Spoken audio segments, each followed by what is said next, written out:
Welcome back, detectives. Let's dive into another horrible case. The case of Josh Niles. In 2018, a young couple, Josh Niles and Amber Washburn, moved to Carlton Street in the small town of Sodus, New York, population about 8,000. Josh, then 28, grew up in Newark, Wayne County, in a family of 5 siblings. Amber, 4 years younger than Josh, had been dating him for years, but they had never officially married. Josh had 2 children from a previous marriage, and his 2 children currently lived with him and Amber. In addition, the couple raised another child together, named Joshua Jr. Amber got along well with her boyfriend's children and treated them like family. Life went on as usual. Josh had saved some money and was planning to start a small business. Amber took care of the children and was also planning to find a job. The couple wanted to get married and live a happy family life. But this story will not have a happy ending. At approximately 2 p.m. on October 22, 2018, Josh Niles left his home to go to work. He started his car and pulled into his driveway, then noticed a man sitting on a bench near his house. He realized the man was waiting for him, so Josh went outside to meet the stranger. According to neighbors who happened to notice the 2 men, they talked for a while and both appeared to be very stressed. Then, gunshots rang out. The stranger shot Josh. At the same time, Amber was returning to the house and backing into the house. Minutes after Josh was murdered, the attacker fled. Josh was now lying on the ground, bleeding profusely. Amber sat in the car and screamed her boyfriend's name. Suddenly, the attacker shot through the windshield of the car, hitting Amber in the head. It all happened so fast that Amber, who witnessed the attack, had no time to escape, although she tried to hide. A neighbor who witnessed the incident quickly ran home when she heard the gunshots. Not knowing where the gunshots came from, she closed the door and prayed for it to end quickly. Then everything became quiet. The distraught neighbor quickly called 911 to report the shooting. Patrol officers arrived shortly after and found Josh's body next to his car, where he had suffered multiple gunshot wounds to the chest. They discovered Amber's car when the officers checked on Amber, who was also dead, and in the back seat was her 4-year-old son, Joshua Jr., eating McDonald's fried chicken. The autistic child did not understand what had happened. The important thing was that he was alive. The other children suddenly disappeared from both the car and the house. Where could they have gone? It was later discovered that they were at school and safe. During the investigation of the crime scene, the police found approximately 13 spent shell casings. Josh had been shot 12 times and Amber had suffered a fatal head injury. It was clear that the attacker was primarily targeting Josh and that Amber may have been killed simply because she witnessed the incident. Most witnesses did not realize that they had heard gunshots, mistaking them for fireworks. However, some eyewitness accounts have been proven valid. They described the attacker as a man dressed in black clothing and wearing a green hat. Unfortunately, his face was obscured and could not be seen from a distance. After the shooting, the suspect fled through the backyards of nearby homes without a vehicle. Police quickly began interviewing anyone who may have seen a man matching that description and are also searching for surveillance camera footage in the area to gather more information about the attack. Due to insufficient information, authorities decided to close the nearest school, and the police deployed search dogs, suspecting that the fugitive might still be in the vicinity. The search lasted several hours but did not result in finding the attacker. The investigation led police to a remote parking lot where the lights were off.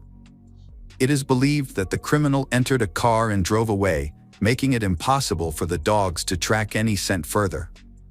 The only evidence discovered by detectives was a ski mask found in a trash can at the parking lot. Neighbors of the victims reported seeing a man wearing a similar mask fleeing the scene, but he also had a hood on, preventing them from identifying any facial features. Witnesses noted that this man had been seen in the area prior to the shooting, behaving cautiously as if he were watching someone. The locals were frightened. This was the first time something like this had happened in their quiet, peaceful town. They worried that the criminal, still at large, might endanger others. However, the police believed this was a targeted attack and that the criminal did not pose a threat to the wider community. They worked to reassure the public and recognized that their top priority was to find and arrest the attacker to ensure the city's safety. They committed all their resources to this effort. Police determined that this was not a random act, like a robbery, but a targeted attack. The criminal knew Amber and Josh by name. The attacker was also a skilled marksman, accurately shooting Josh with the first shot. But who would want to harm this young couple? Police began looking into the family's acquaintances and friends to identify potential suspects. The first people to raise suspicions were Josh's ex-wife, Charlene Childers, and her husband, Tim Dean. Josh and Charlene's first marriage was unsuccessful. Josh, at 16, met Charlene through a mutual friend, and they quickly started dating. When Charlene faced issues at home, she moved in with Josh and his parents. In July 2009, they had a daughter, got married, and moved into their own home. 5 years later, they welcomed another child. However, their relationship was tumultuous. Josh was obstinate, and Charlene often instigated arguments. They frequently fought, which ultimately led to their divorce. Afterwards, Charlene relocated with their children to San Ray, Texas. Post-divorce, a custody battle ensued, with both parents vying for full custody of the children. Soon after moving to Texas, Charlene remarried James Childers, but that marriage ended in divorce shortly thereafter. She then entered a relationship with Tim Dean, whom she later married. Tim displayed abusive behavior, becoming violent towards both Charlene and her children. Not long before a tragic incident, Tim physically assaulted Charlene's daughter. When the girl refused to eat one day, Tim struck her in the face, an event that was recorded by his wife, who dismissed it at the time. Subsequently, the video was shared on social media, reaching Josh, the child's father. Josh reported the situation to the police, leading to an investigation that confirmed his claims. Tim was arrested and charged with child abuse. As a result, the children of Josh and Charlene were returned to their father, Josh, due to Tim's abusive behavior and Charlene's lack of action. It seemed likely that Josh would gain full custody of the children. Their lives appeared to be improving until October 2018, when tragedy struck.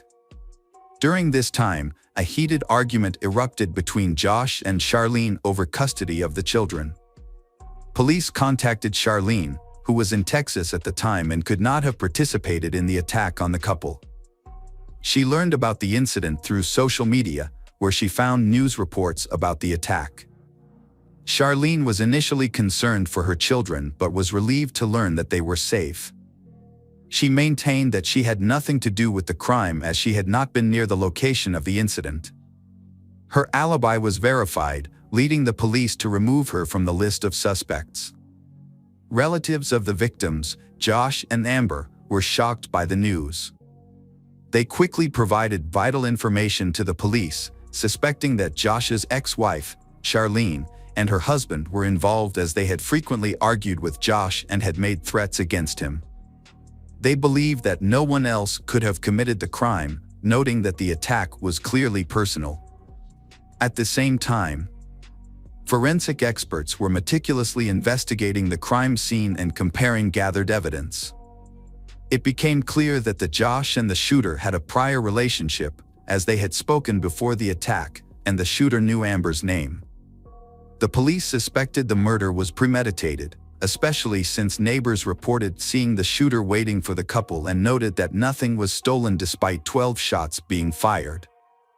Josh's neighbors and friends say that Josh and Amber, although new to the area, were polite and friendly, but his ex-wife Charlene described Josh differently. She described him as unpredictable and capable of using violence during arguments. Charlene also mentioned that he had issues with drugs. The police verified this information, finding archived records that showed he had smoked in his youth. Despite these revelations, Charlene supported the father of her children and felt outraged that someone had taken him from them. Her statements about drug use led police to form new theories. They considered the possibility that someone with serious addictions could become involved in criminal activities, making the shooting potentially related to a drug dispute. It has been speculated that he may have been in debt to drug dealers, but these theories have never been confirmed. A toxicology report found no alcohol or drugs in the murdered couple's systems. Their relatives claim that they did not use any substances, and no evidence of drugs was found in their home. After reviewing the couple's text messages and phone calls, police concluded that they had no connection to drug dealers, making this theory seem unlikely. The police then focused on Josh's close associates and found no suspicious individuals. All the evidence pointed to Charlene, who married Tim in 2018. They began investigating Tim and his possible involvement in the crime. It was discovered that Tim and Charlene had met while working in Texas, Charlene working at an animal rescue service and Tim working at the police department. Tim quickly begins a romance with Charlene, but he is known to be aggressive and has a troubled past, leading some to suspect he may have committed murder. His history of child abuse further tarnishes his reputation. Surprisingly, Tim Dean was previously a police chief in Texas but was fired in disgrace after an incident involving a child. With his reputation damaged, he struggles to find new employment and eventually takes a job delivering fast food. At the same time, rumors spread that Tim wanted revenge for being fired from the police, specifically targeting Josh, who had caused him trouble. Meanwhile, Charlene had a chance to regain custody of her children from her previous marriage. There was a lawsuit to settle the custody dispute, but Charlie was determined not to back down. She wanted children and was willing to fight Josh in court.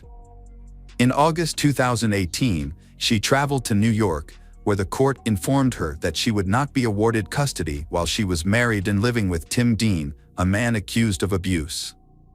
She promised to divorce Tim for the sake of the children, which brought more attention to him from the police. Not only did Tim lose his job, he also faced the possibility of losing his wife, his home, and everything he had worked for over the years. He may have had a motive for killing Josh, to get revenge and gain custody of his wife's children. Additionally, he had no alibi at the time of the murder, making him the prime suspect. However, strong evidence was needed to arrest and prosecute. The police began gathering more information and obtained a search warrant and wiretapped Tim's phone calls, which led to the discovery of crucial information. It turns out that just before the shooting, Tim had an accident 400 kilometers from New York in a rental car, all in Kansas. Tim Dean made it to New York, but it was completely unclear why he was there and why he disappeared so quickly. This made him even more suspicious. After the attack, police discovered the crash and traced Tim's rental car to a mechanic who towed it after the incident. The mechanic reported that when he repaired the car, he found multiple magazines containing various caliber bullets, a handgun, and a bulletproof vest in the trunk. The black bulletproof vest, which lacked armor inserts and was typically used for sport shooting or hunting, had pockets and ammunition pouches. The police viewed surveillance footage from car rental companies. Tim went to several car rental companies and rented a car from one. He paid in cash, which the company refused to accept, drawing attention to him for being refused. Tim chose to rent a car instead of using his own, and the fact that he paid in cash aroused the police's suspicions. It appeared that, as an experienced police officer, he had gone to great lengths to conceal his actions, but still left a trail of evidence from the accident, where his real name was revealed.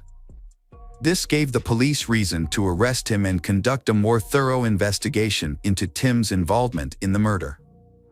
Tim Dean was arrested and taken to the police station for questioning. He shared a very unbelievable statement about wanting to take a long trip to work things out with Charlene after they had a disagreement.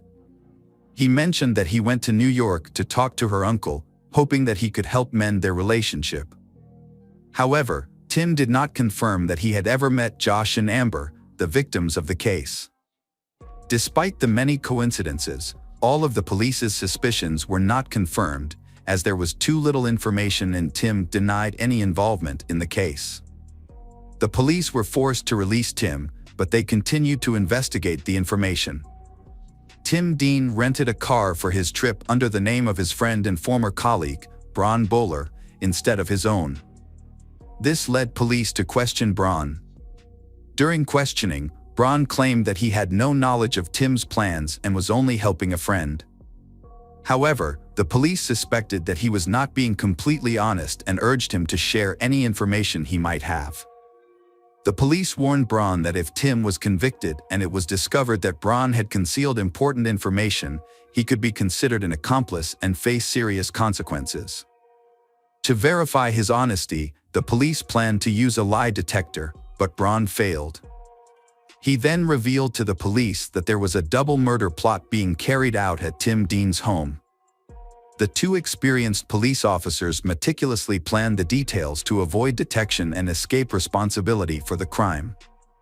During the investigation, it was decided to rent a car for Tim through a friend, without his name on any documents to avoid detection. The plan almost worked. The former cop planned to get to New York while avoiding attention. However, his plan was ruined by an accident. Charlene, the ex-wife of Josh the man who was shot, was also involved in the plot. Tim Dean was charged with committing the crime for her benefit. After losing custody of their children, Charlene became the driving force behind the crime. According to Ron's testimony, she informed Tim that Josh and Amber needed to be removed so that her life could return to normal. She also used her credit card to provide additional money to rent a second car. Since Tim only had cash, which was not accepted by businesses in Kansas, it was clear that Charlene was complicit in the crime after he fled the scene of the accident. 2 weeks after the double murder, the suspects were arrested and faced 6 charges, including first-degree murder, second-degree murder, conspiracy to commit murder, and illegal possession of a weapon. Charlene was charged with manslaughter and illegal possession of a weapon, while Braun was charged with being an accessory. Charlene confessed to the crime and cooperated with police in hopes of receiving a lighter sentence. However, her help was insignificant, as police had enough evidence to file charges. Notably, a ski mask found by the dogs contained Tim's DNA, which was confirmed by forensic analysis. Tim Dean, the shooter, consistently claimed he was innocent, but ultimately, he was found guilty on all charges and sentenced to life in prison without the possibility of parole. Throughout the trial, hearings, and sentencing, Tim remained calm and showed no signs of regret or remorse. He did not engage with the victim's family at all. Tim is currently serving his sentence at Clinton Correctional Facility in New York State. Braun Bowler, who was involved in the case, received a 3-year sentence but was released after serving 16 months. Charlene was convicted and sentenced to prison. However, because she assisted the police, her sentence was reduced to 28 years, far less than the maximum possible sentence. She is eligible for parole in 2042 and is currently incarcerated at the Belford Hills Correctional Facility for Women in New York. Charlene's sister received custody of her 2 children, and Amber's parents received custody of the deceased couple's son. Out that the boy had autism, so the grandparents had to learn to raise a special child. Welcome back, detectives. Let's dive into another horrible case. The case of Diana D. Aiello.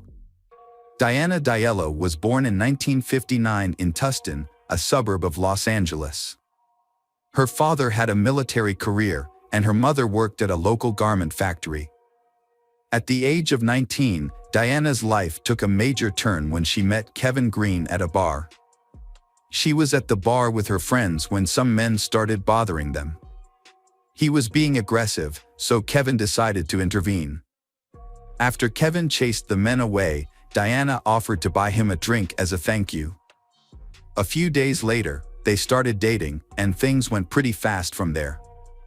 At the time, Kevin was married, but he and his wife were in the process of getting a divorce. Kevin and Diana decided to move in together, and Diana soon became pregnant. As soon as Kevin's divorce was finalized, they got married that same day, eagerly awaiting the birth of their daughter. They rented an apartment in a small apartment complex in Tustin. Kevin worked as a helicopter mechanic at a nearby Marine Corps base, while Diana had previously worked at her mother's garment factory. However, because she was pregnant, she chose to stay home and prepare for the arrival of her daughter. By the end of September 1979, Diana was close to giving birth and could go into labor at any moment. On the evening of September 30th, after a night of watching a movie together, Diana and her husband had a disagreement. The impending birth of their child was causing them stress, and they were constantly arguing. To calm down and avoid escalating the situation, Kevin decided to drive to a nearby fast food restaurant. About 40 minutes later, Kevin contacted the local police department, reporting a heartbreaking situation. His wife had been shot and needed immediate assistance by ambulance. At that time, a patrol car was nearby and the police quickly arrived at the scene. When they entered the apartment, they found Diana lying on the bed in the bedroom, covered in blood, apparently from a head wound similar to a gunshot wound. The bedroom wall was also covered in blood. Diana was showing signs of life, struggling to breathe, so the police began first aid while they waited for the ambulance. They also asked Kevin to leave the room because they were still unsure of what had happened. When paramedics arrived, they carefully loaded Diana into the ambulance for further medical attention. Initially, the paramedics suspected that Diana had been shot, but it was later determined that her injuries were actually blunt force trauma. Kevin wanted to go with his wife, but the police would not allow it. They needed him to give a statement, and at that time, they were investigating every possible scenario, including the possibility that Kevin was involved in the attack. Kevin, in shock, did not understand what the police were saying, even tried to get into the ambulance that was leaving, forcing the police to intervene and stop him. Kevin regained his composure and then explained the events of that night to the police. He had an argument with his wife and decided to leave the apartment to calm down. He drove to a fast food restaurant to buy some burgers. As he left the apartment, he realized he had left his keys inside but decided not to go back to get them. Instead, he closed the door and walked to his car. While driving, he noticed a truck nearby with the back door open. Kevin reported seeing an African-American man parking the truck near their apartment complex. At around 2 a.m., Kevin decided to stop by his favorite fast food joint, but the line was too crowded, which discouraged him. So he chose another location of the same chain nearby. About 40 minutes later, after buying some burgers, he arrived home to find the front door wide open. This was unusual. Kevin rushed inside and heard strange noises. When he entered the bedroom, he was shocked to see Diana lying in a pool of blood and struggling to breathe. Kevin immediately called the police for help. Kevin's story was somewhat confusing and raised many questions. Going out for a burger in the middle of the night seemed unusual. It took him about 40 minutes to make the trip, which was quite long considering all the restaurants were close to his home. The police checked the fast food bag and found the food was still warm. The receipt contained the restaurant's address and time of purchase, which matched Kevin's account. After verifying this, the police allowed Kevin to go to the hospital, but first, they requested a blood sample to compare with traces of blood found at the crime scene. When Diana arrived at the hospital, doctors examined her head wound and determined that it was not caused by a gunshot. Instead, it appeared that her attacker had used a small, heavy object, such as a piece of wood, to hit her multiple times. Diana soon fell into a coma at the hospital, prompting doctors to work urgently to save both her and her unborn child. After several tense hours, they were able to stabilize Diana, but she still needed surgery. During this time, the police asked medical professionals to evaluate whether Diana had been sexually assaulted. The examination was part of standard investigative procedures, and the position in which Diana was found prompted the police to consider the possibility. Experts confirmed that there were traces of semen on her body.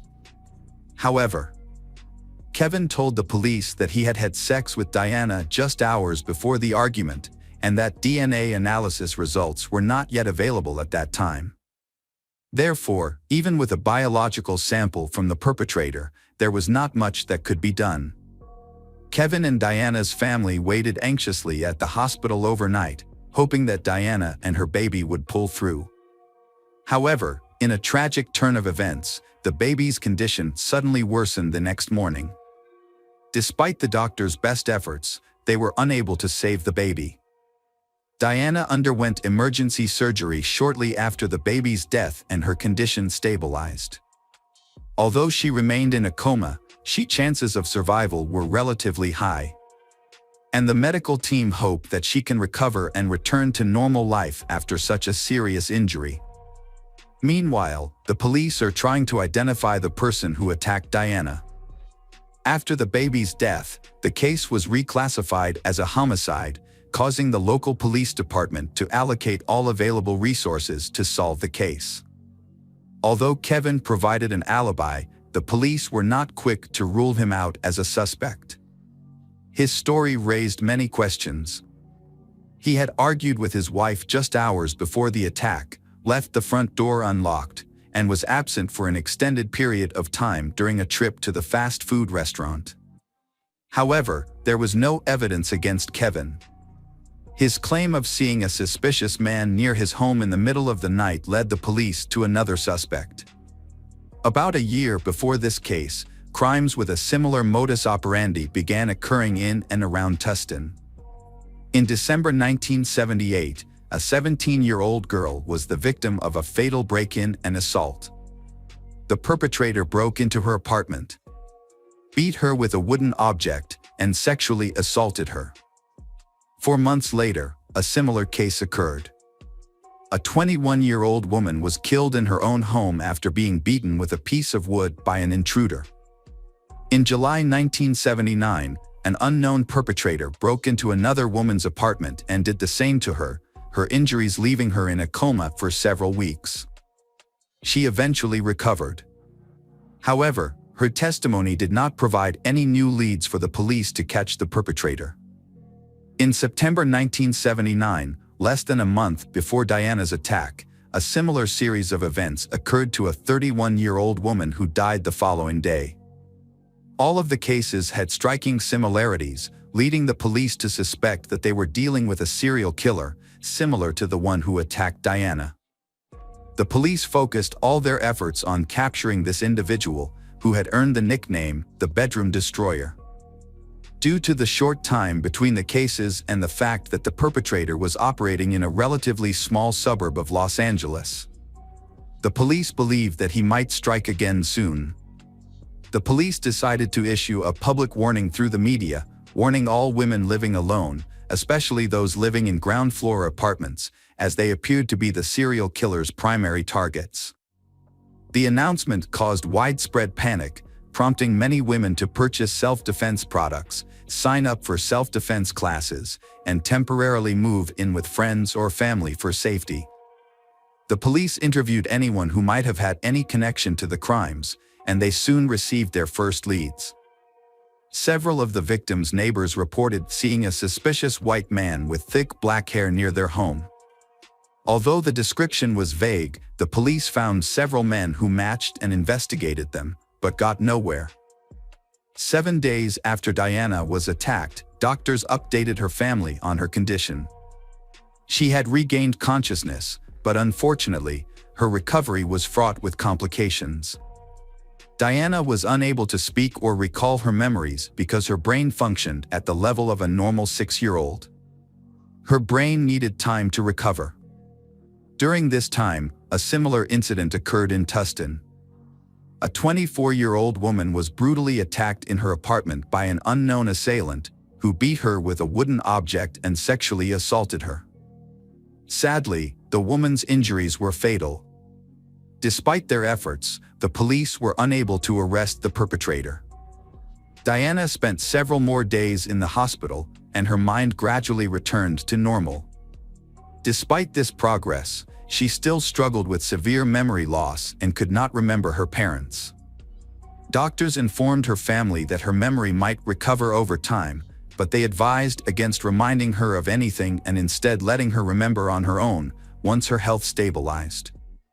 When Diana was well enough, she was discharged and her family took her home. Because Kevin had to continue working on the military base to support the family financially, they decided to move in with Diana's parents, who could care for her around the clock. 6 weeks after the attack, Diana was still attending physical therapy sessions and her condition was gradually improving. She still couldn't speak or remember what had happened to her, but that all changed suddenly 6 weeks after the attack. When her therapist brought up the attack and asked if Diana remembered anything about her attacker, Diana responded in surprise, nodding and pointing to her wedding ring, a sudden revelation that took her doctor by surprise. When Diana's mother came to pick her up, the doctor told her about this, and the mother asked her daughter, "Was it Kevin who attacked you?" Diana nodded. Right after that, her mother took her to the police station, where she spoke with the lead detective. He asked Diana a few more questions, and she confirmed that she suddenly remembered the moment of the attack and that the perpetrator was none other than her husband. For the detective, this completely changed the course of the case. He and his team were almost certain that Diana was attacked by the same serial criminal responsible for the other similar attacks. But now the detective faced several questions. Could Kevin be the bedroom basher? He lived in the same area where the attacks happened and even matched the description provided by several witnesses who saw a white man with dark hair. Or did Kevin decide to get rid of his wife by disguising himself as the active killer? Considering that all the actions of the bedroom basher were almost identical each single time, it wouldn't have been difficult. The detective thought that if he arrested Kevin now, his involvement in other crimes might never be proven, and Kevin himself could flee as soon as he realized he was caught. So he made a difficult decision. He asked Diana and her mother to pretend that Diana still remembered nothing and to return home to Kevin. This was obviously a huge challenge for both of them, but they agreed nonetheless.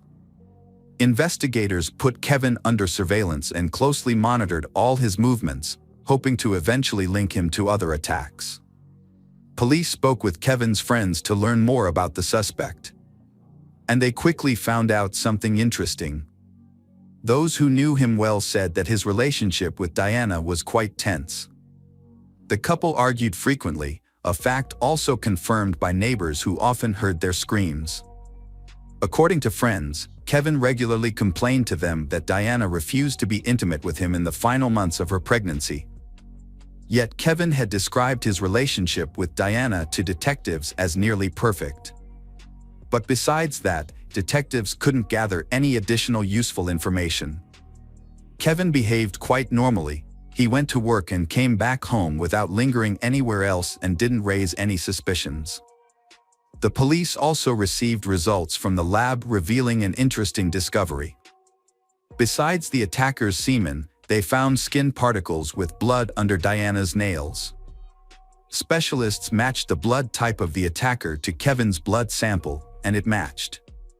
It meant that Kevin had the same blood type as the person who attacked Diana. Based on this information, detectives came up with the most likely version of what had happened on that fateful night.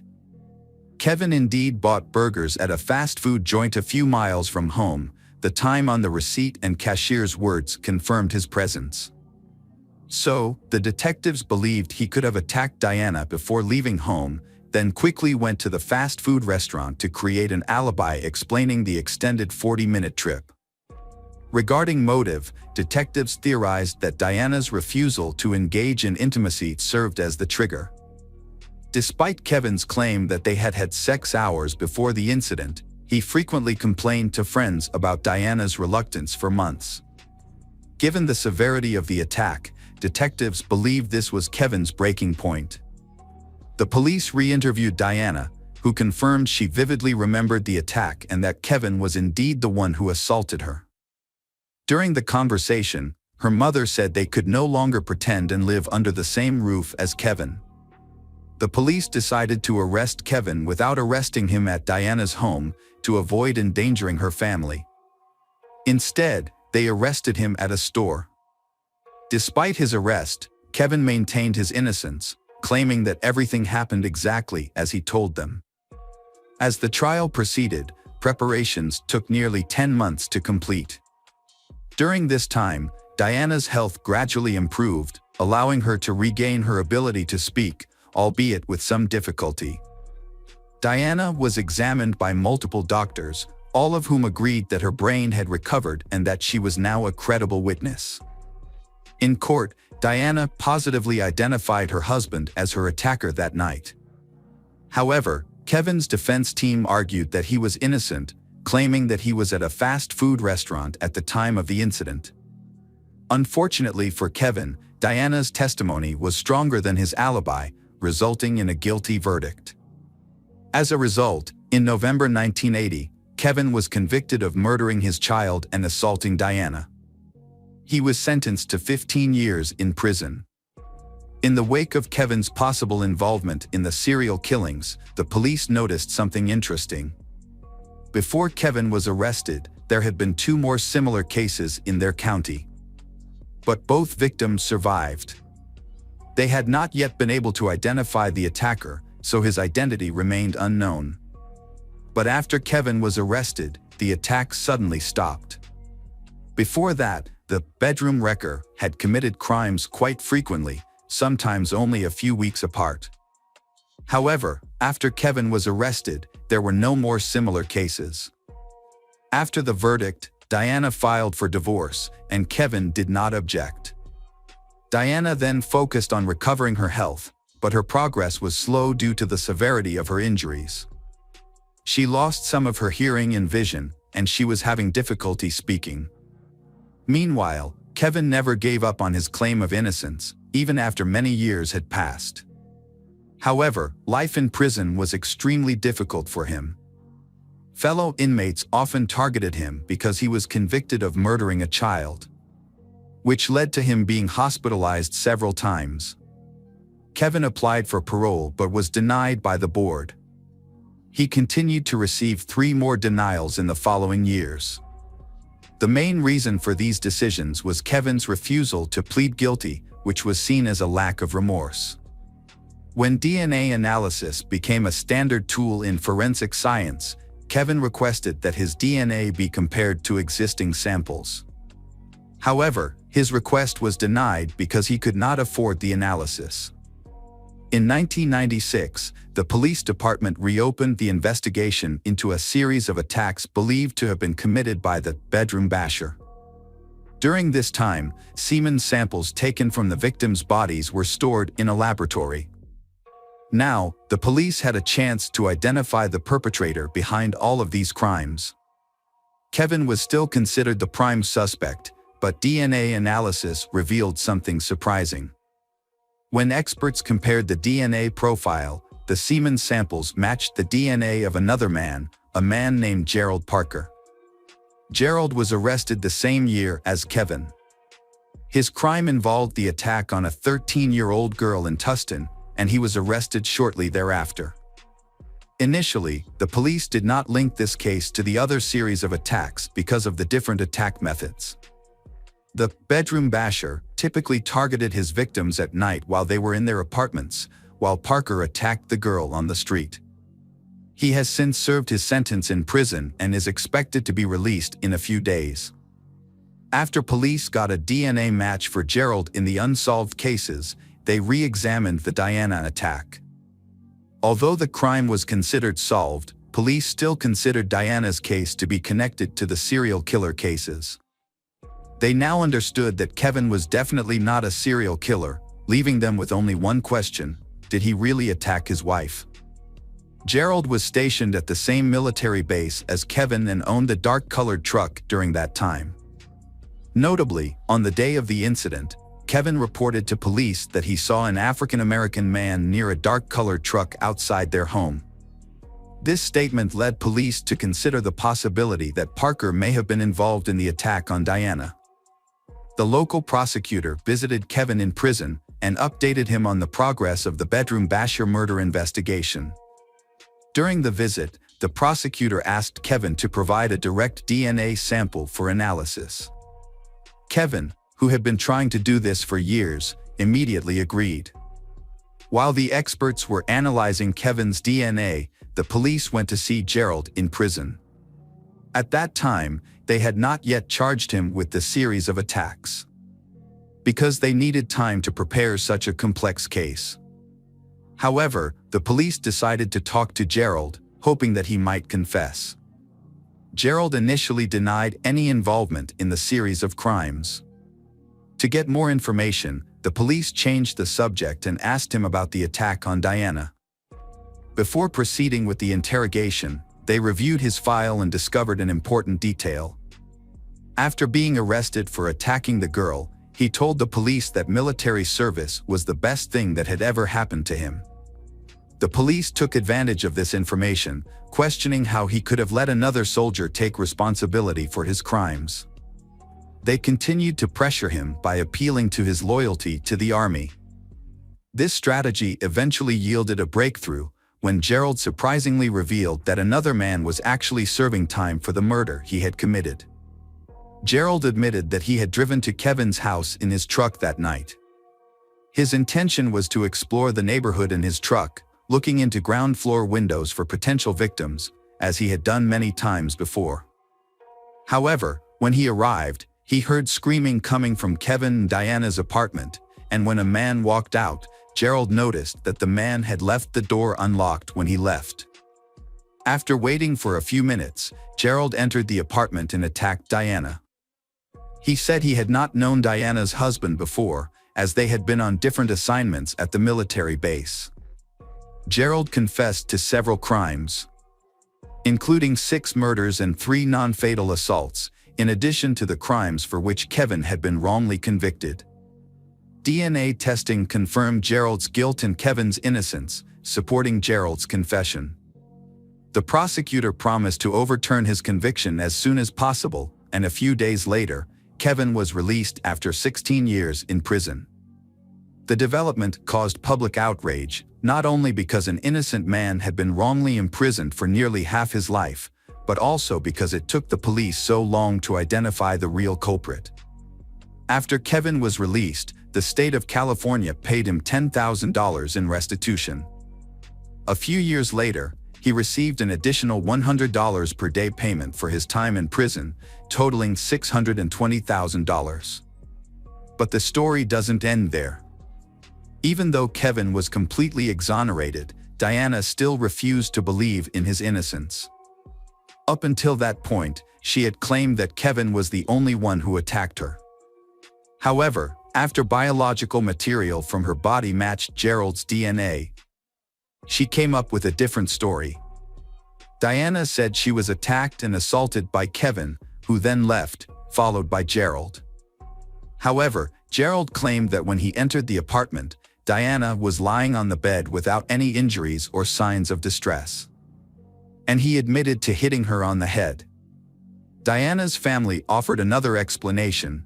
Kevin may have colluded with Gerald to commit the crime, which would explain why Kevin left the house with the door open. Gerald, on the other hand, repeatedly denied knowing Kevin, pointing out that the military base was home to many people who did not know each other. Kevin also insisted that he had nothing to do with Gerald and vowed that he would never harm Diana or their unborn child.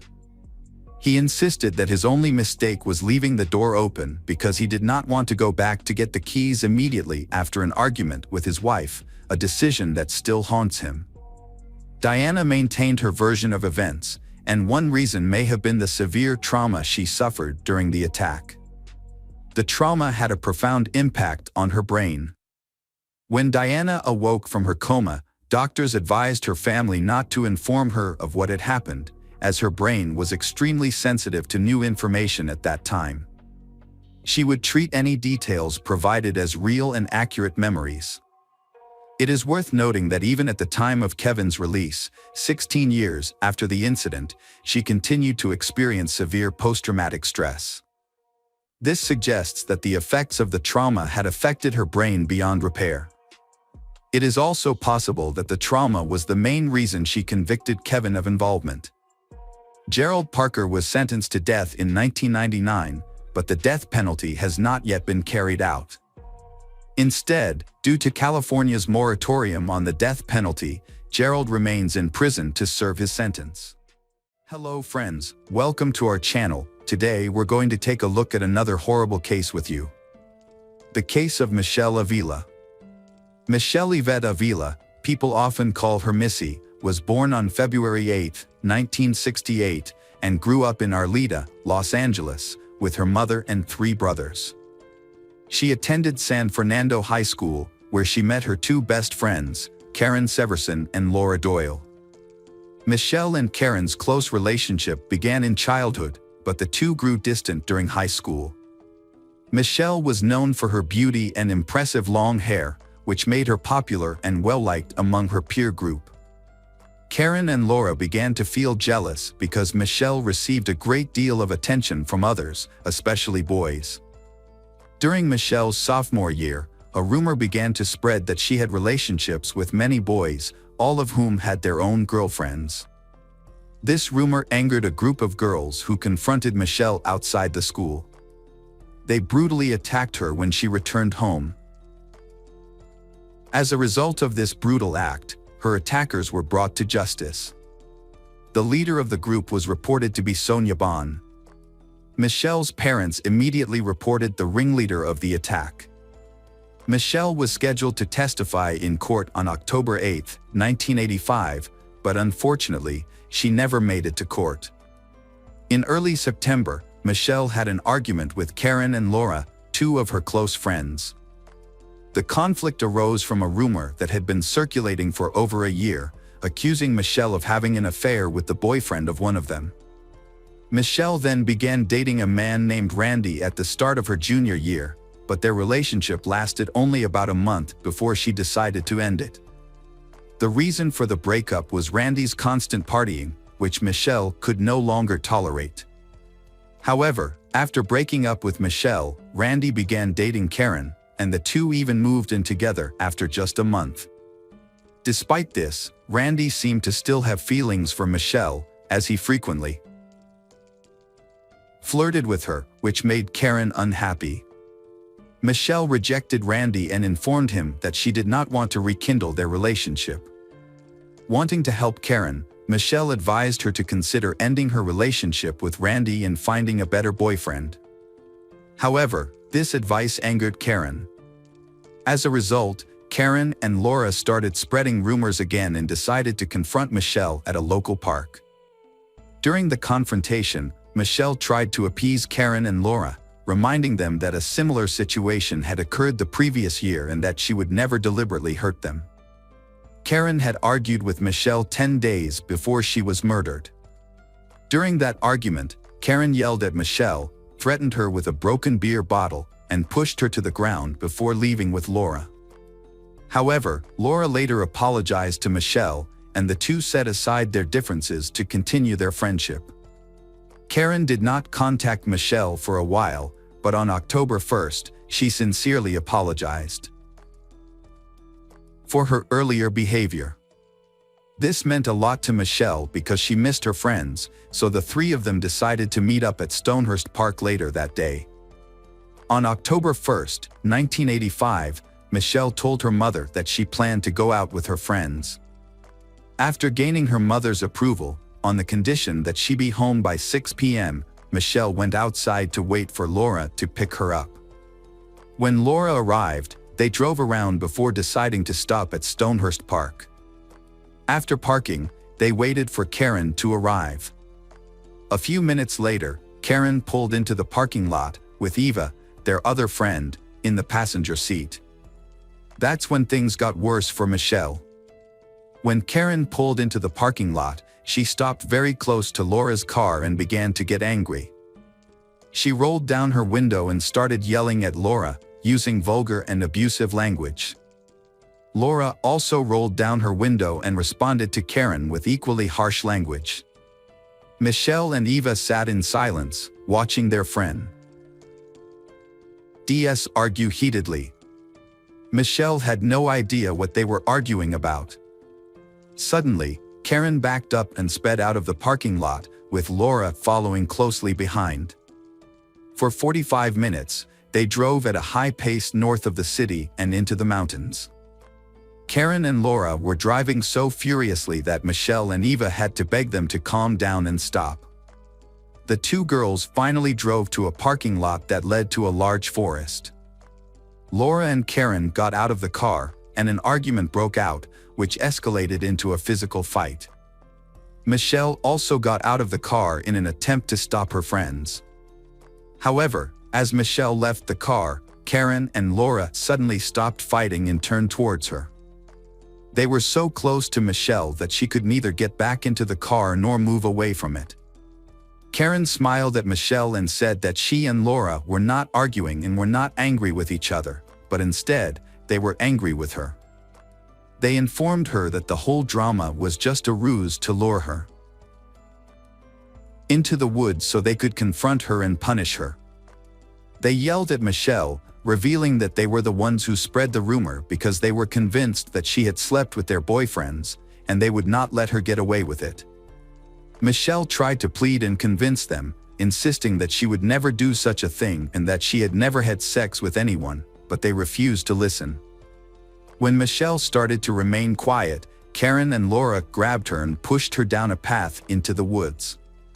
Michelle was very small, only 4 feet 10 inches tall and weighing 95 pounds, while Karen was 5 feet 2 inches tall and weighed over 200 pounds, and Laura was 5 feet 6 inches tall and weighed 135 pounds. Michelle was unable to defend herself against them. Then they repeatedly forced her to go further down the trail. Eva, on the other hand, stayed in the car the whole time the altercation occurred. Eventually, she got out of the car and started walking behind the group. Eva had not participated in any of the girls' actions in the woods, and she did not even know why they were taking Michelle in the first place. As the group left the parking area and headed deeper into the woods, Laura stopped and confronted Michelle, who was crying helplessly and fearfully. Laura punched Michelle in the face, and Karen immediately joined in the beating. In a matter of seconds, Michelle was beaten, punched, and stomped, lying motionless on the ground. When the group stopped, Laura took a knife and cut off chunks of Michelle's hair. They did this intentionally because they knew Michelle loved her long, beautiful hair. Karen wanted to join in the cutting but didn't have a knife, so she simply pulled at each strand of hair with her hands. Eva stood and watched everything unfold. After they finished cutting, they tied Michelle's hands behind her back and gagged her. Since they were about 10 feet away from a river, Laura walked down to the stream, looked directly at Michelle, splashed the W a tear, and began teasing her, asking her to get into the water with her. When Michelle refused to budge, Karen grabbed Michelle and pulled her up, then pushed Michelle towards the river, causing her to fall down. With her hands tied behind her back, Michelle's face hit the ground, and she rolled into the river. Laura and Karen had held her body under 8 inches of water. When Michelle suddenly broke free from Karen's grasp and lifted her head above water, Eva heard her scream. After Michelle screamed, Karen grabbed her head and pushed her under the water. When the girls realized that Michelle was almost drowning, they let her go and ran to a large log, then brought it over and placed it on Michelle's head. Laura and Karen grabbed her and pulled her into the water, forcing Eva to run back down the trail to the cars. When she reached the parking lot, Eva realized that both cars were locked and they were too far away to call for help. She was forced to start walking back down the trail. After a while, she heard a terrifying scream. She stopped, returned to the car, and lay down on the ground in a fetal position, waiting for about an hour for the girls to return. Finally, she saw Laura and Karen, soaked and smiling happily. However, Michelle was not with them. After leaving the woods, they got into the car with Eva and headed home. For hours after the ordeal, Laura called Michelle's mother and asked to speak with her.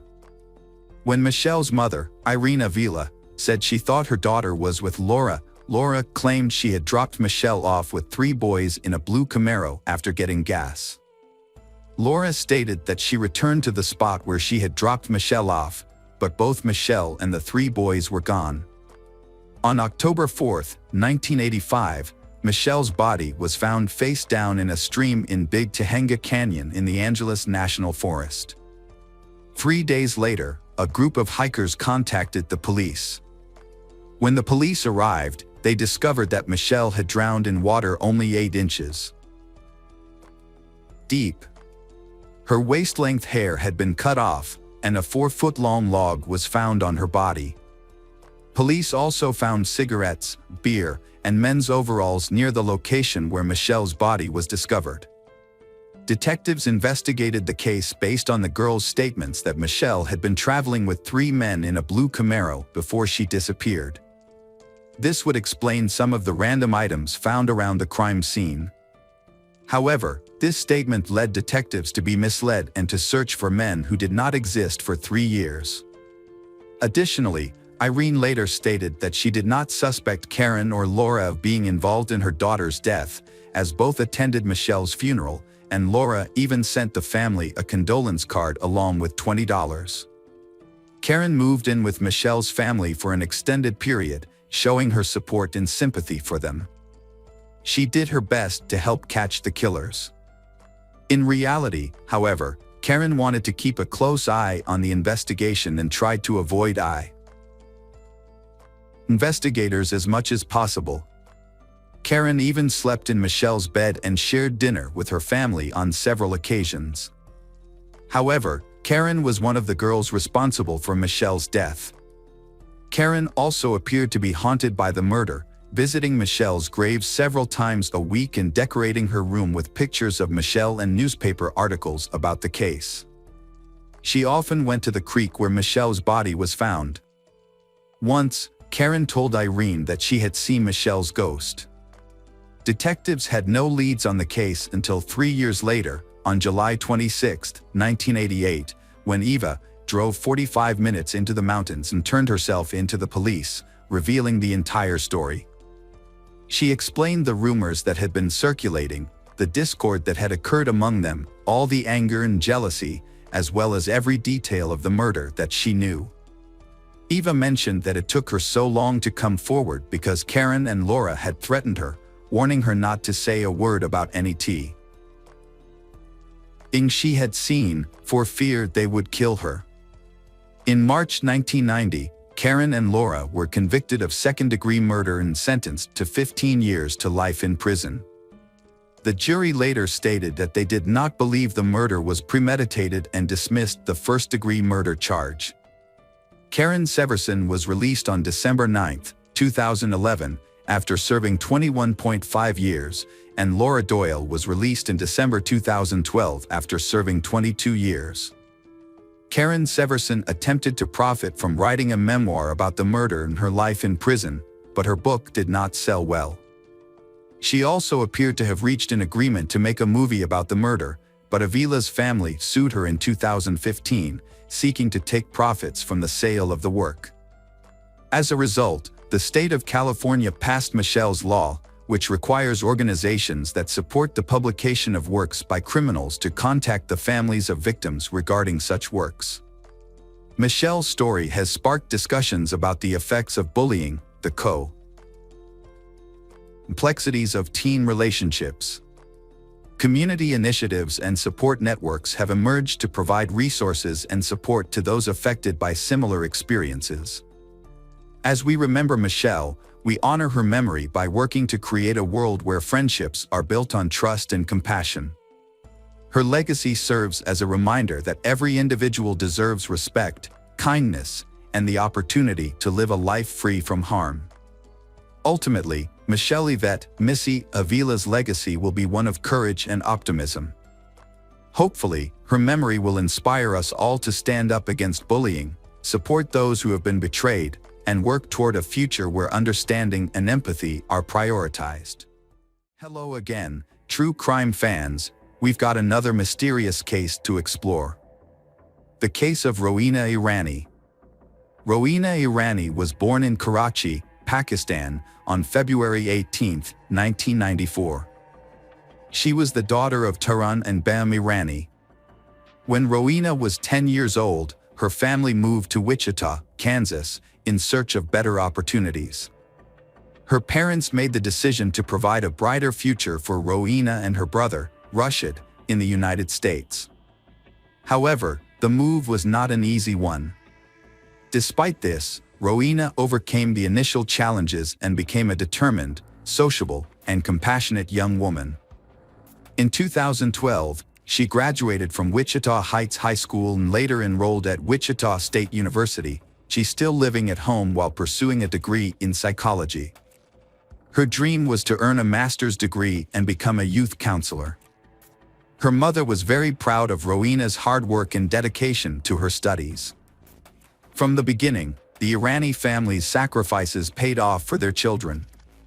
In addition to her academic goals, Rowena wanted to serve her community and help other young people reach their full potential.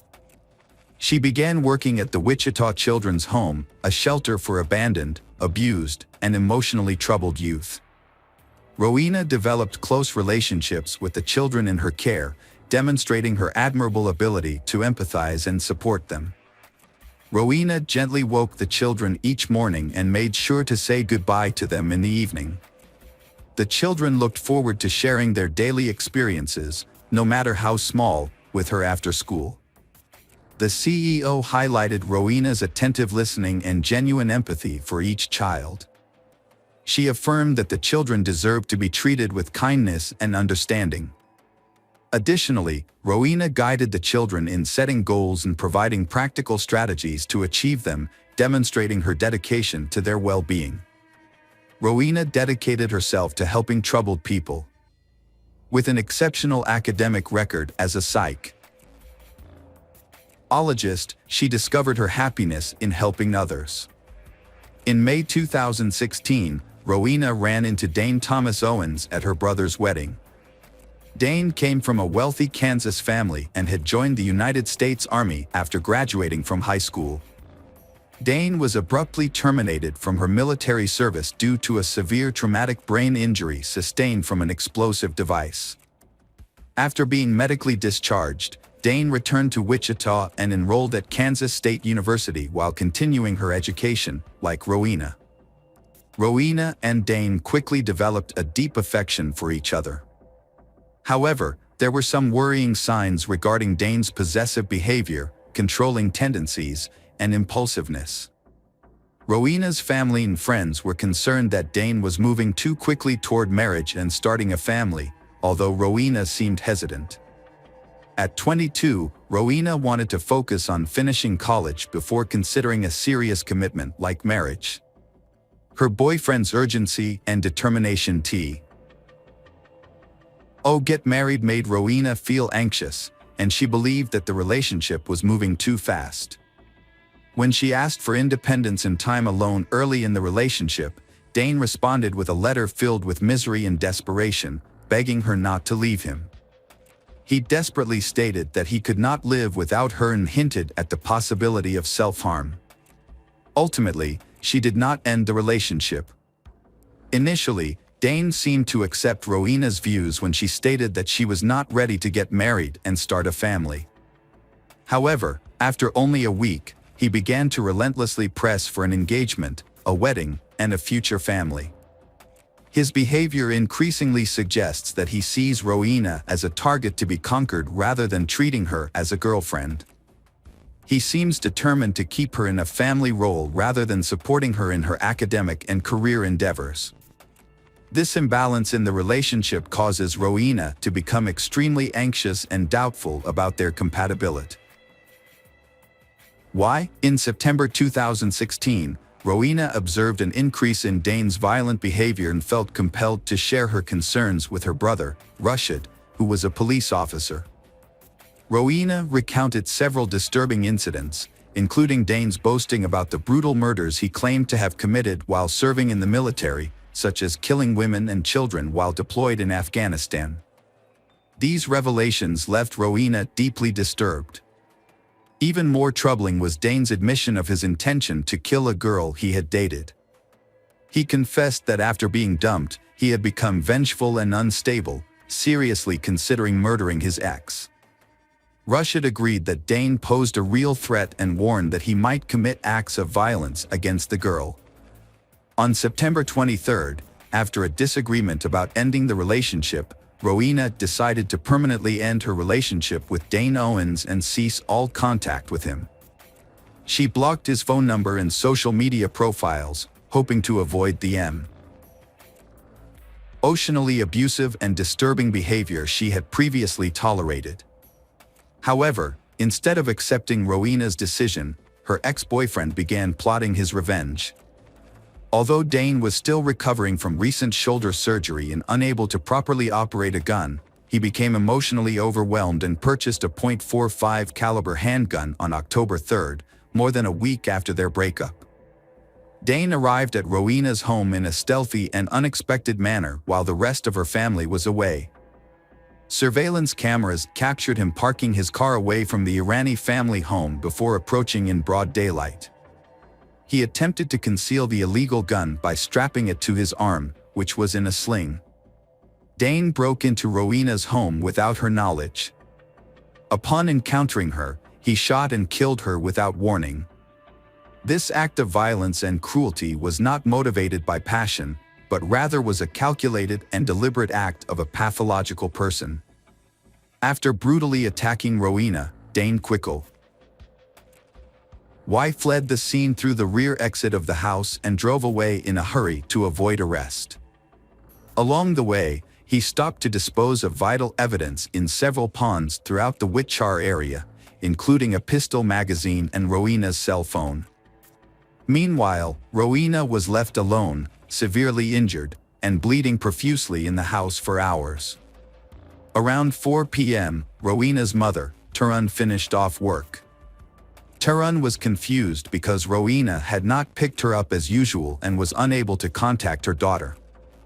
A short time later, a co-worker of Tarun's drove her home.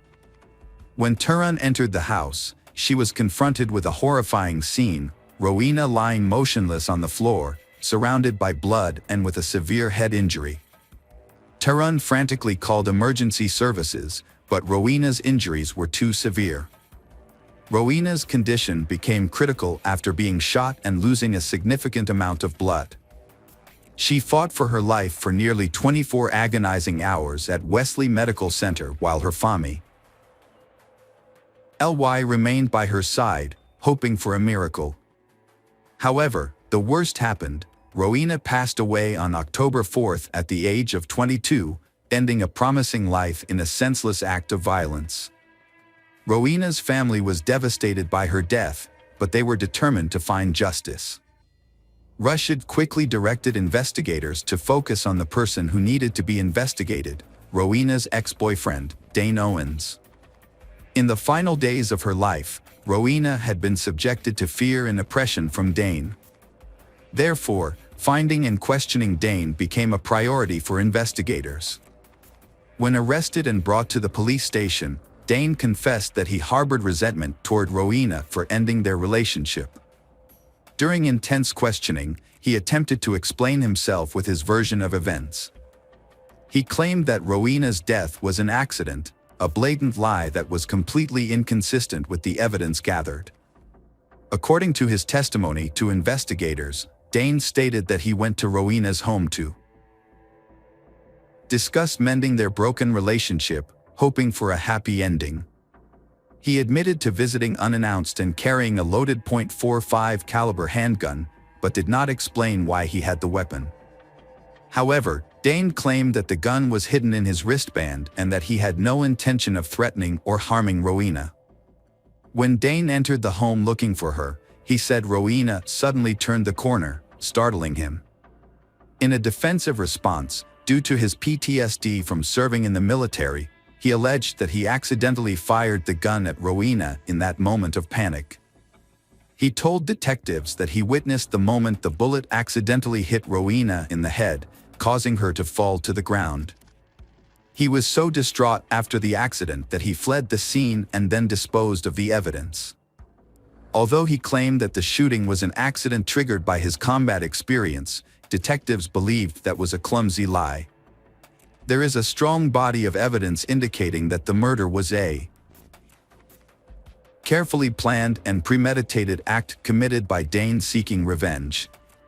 This includes security footage from the crime scene, his confession of approaching Rowena surreptitiously with a loaded gun, his attempts to conceal evidence, and, most notably, the execution-style gunshot wound to the head.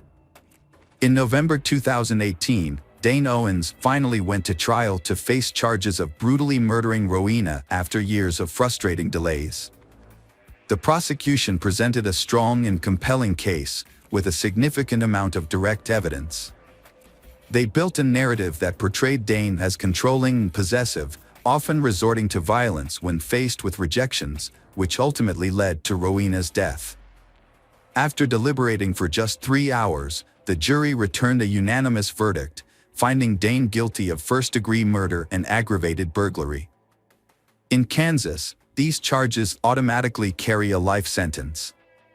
Dane was punished for cruelly taking away Rowena's promising life because his own self-esteem was hurt. He will have to wait at least 25 years before he can be considered for parole. However, due to the brutal nature of his crimes, his chances of obtaining parole are slim. He is currently incarcerated in a holding cell at the Hutchinson Correctional Facility in Hutchinson, Kansas, according to official court documents. When we reflect on the tragic events surrounding Rowena Irani, we are confronted with the painful truth about domestic violence and its terrible consequences. Rowena's life was cut short by the actions of someone she loved. We must come together to support victims of domestic violence and hold perpetrators accountable for their actions. Rowena's story serves as an important reminder that love should never be accompanied by fear or violence. We hope that she will be remembered and that her story inspires efforts to build equal, respectful relationships and create a safe world where everyone is valued. Hey detectives! Welcome back. We've got another mysterious case to explore. The case of Neil Entwistle. Neil Entwistle was born on September 18, 1978 in Worksop, Nottinghamshire, England. His parents, Clifford and Yvonne Entwistle, raised him and his younger brother Russell in a small house. His father, Clifford, worked as a coal miner before becoming a labor consultant, and his mother, Yvonne, worked as a cook in the school canteen. After finishing high school, Neil attended York University to study electrical engineering and business management.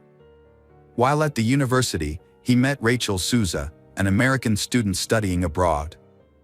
From Kingston, Massachusetts. Rachel attended Silver Lake Regional High School and later transferred to Holy Cross College in Worcester. During her year at York University, she joined the rowing team, where she met Neil. Described as reserved and unsociable, Neil impressed his friends with his calm demeanor. Rachel, on the other hand, was outgoing, and her American background added to her charm.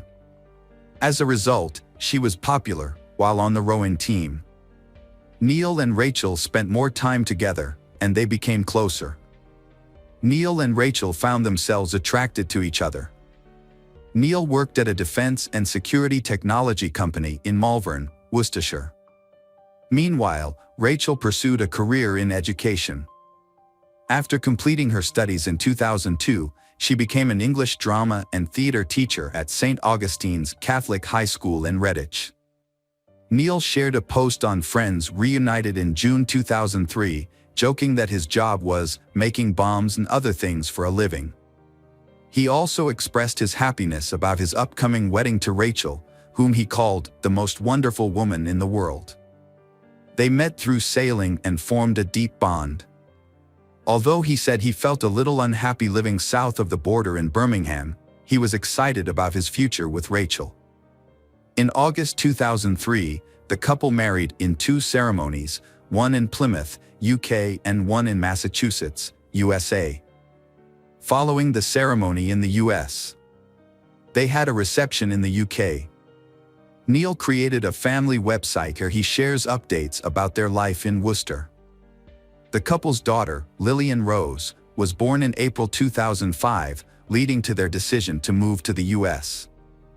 They initially lived with Rachel's mother, Priscilla Matarazzo, and stepfather, Joseph, in Carver, Massachusetts, before moving to their own home in Hopkinton on January 12, 2006. Their new home, located on a quiet cul-de-sac with only 8 neighbors, offers a quiet setting just a short walk from the nearest major city.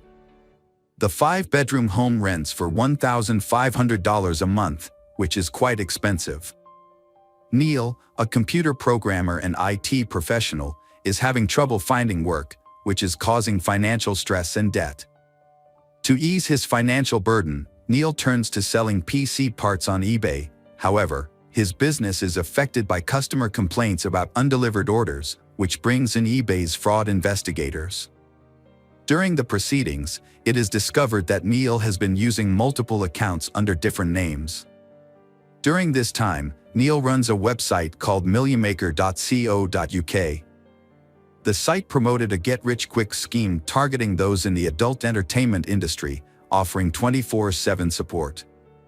The site promised a guaranteed monthly profit of $6,000 within the first 6 months. However, the site was eventually shut down. At the same time, Neil was using online platforms to find sexual partners. He visited sites such as Adult Friend Finder, Half-Price Escorts, Nightlife, and Hot Local Euro Escorts for this purpose. Neil created a profile on Adult Friend Finder and emailed several women, saying he was looking for sexual partners. Investigators found incriminating content on his laptop, including a profile in which he mentioned wanting to meet American women of various ages to confirm rumors about their sexual prowess. His profile suggested a straightforward and mutually beneficial approach to meeting like-minded people. During his trial, Neil revealed that he had searched online for blondes, suggesting that he was still interested in such services. His online searches, most recently on January 18, 2006, included terms such as Worcester Escort Services and Worcester Escorts on Google. However, Neil's actions were not simply a search for escorts and other women. Neil conducted an alarming array of online searches. He searched for terms such as knife to the throat, kill, and how to kill with a knife. These searches were interspersed with more conventional searches for employment opportunities, travel, and ways to make quick money. Additionally, during this time, Neil traveled to Carver to visit his father-in-law, Joe Matarazzo. Joe was a member of the Old Colony Sporting Club in Carver. After being taught how to shoot by Joe, Neil planned to steal a gun from Joe's collection at their home in Carver, Massachusetts. He went to his parents-in-law's home, retrieved the weapon from a storage location in the home, and drove back to Hopkinton with the gun in hand. Upon returning home, he discreetly hid the gun, waiting for the opportunity to commit a tragic act of violence against his family, before ending his own life. On January 20, 2006, Neil entered the bedroom where his wife Rachel and 9-month-old daughter Lillian were sleeping. He shot Rachel, 27, in the head, then shot Lillian, who was lying next to her. The bullet passed through Lillian's body and into Rachel's left chest. That same day, while his wife's family was still at work, he returned to Carver, returning the weapon without cleaning it. After leaving Carver, Neil went to Logan Airport in Boston.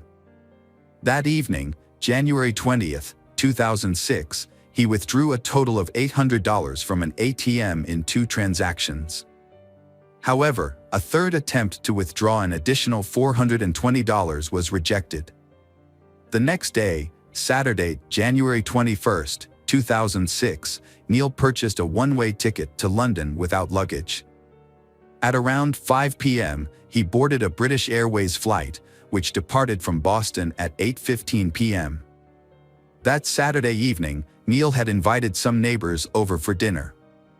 Joanna Gatley and her sister Maureen arrived at around 7 p.m. and found the house locked, but the lights were still on inside. Worried, they tried to call Rachel's mother, but were unable to reach her. Panicking, they decided to call 911 for assistance. The police quickly arrived at Neil's house at around 8:30 p.m.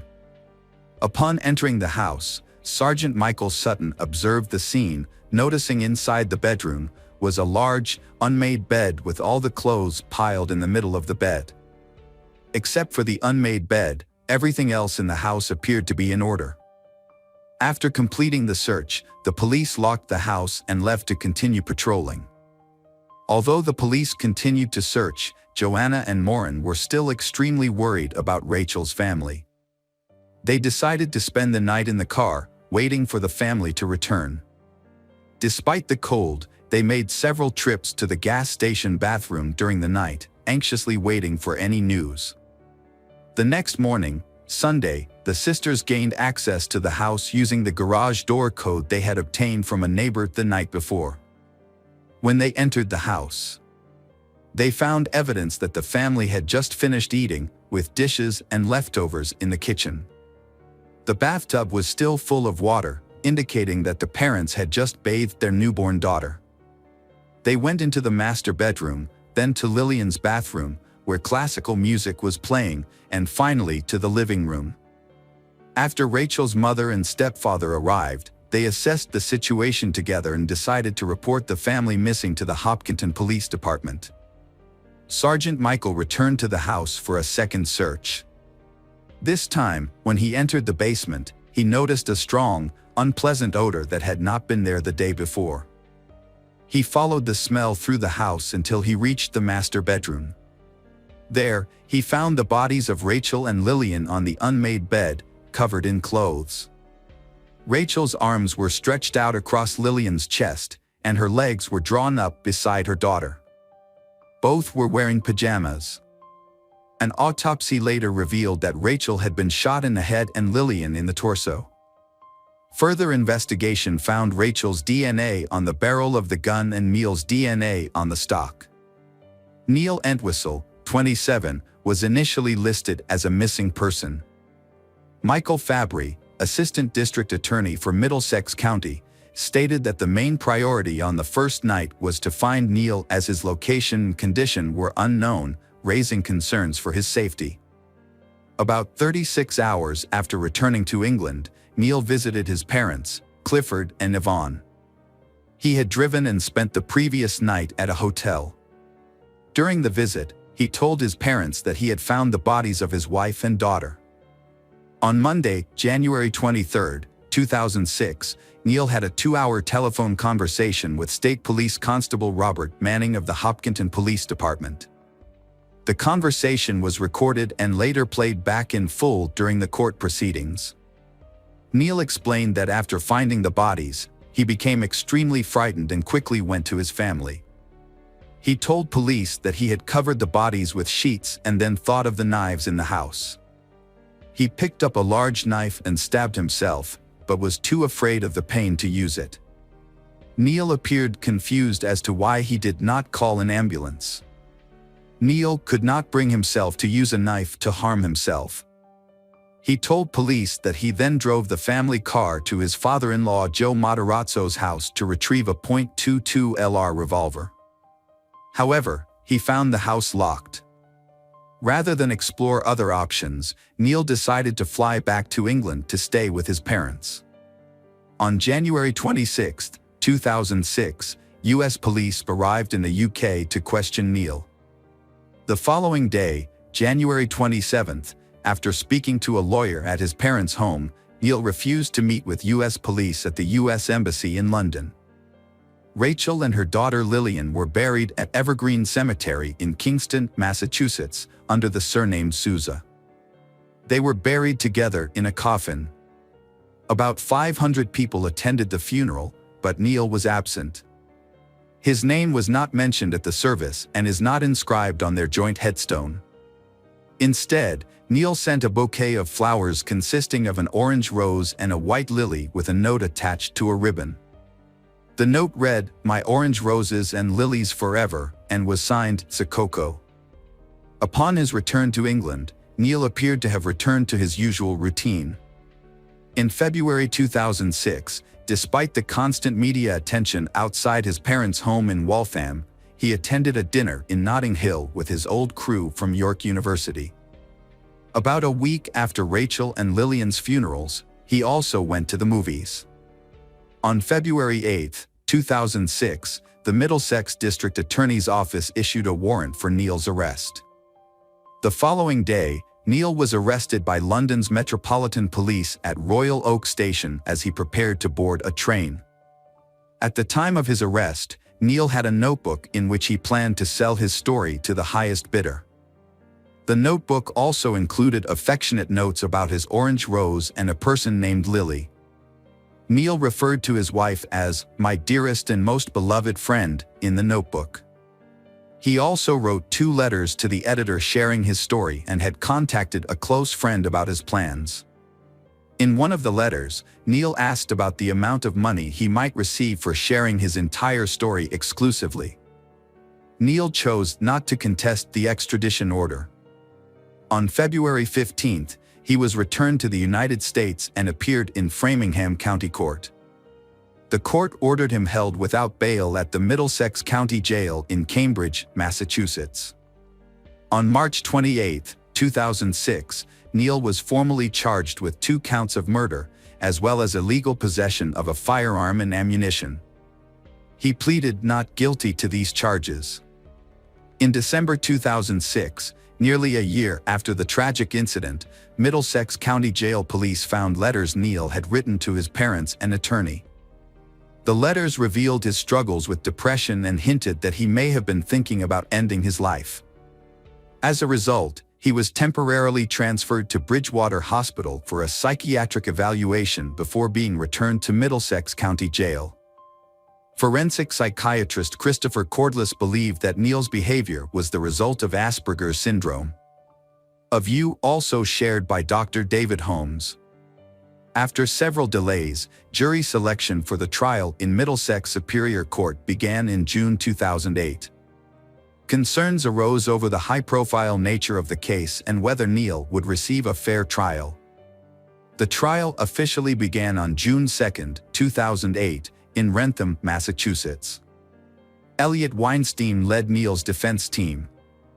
During the trial, Weinstein attempted to block the prosecution from using DNA evidence, but was unsuccessful.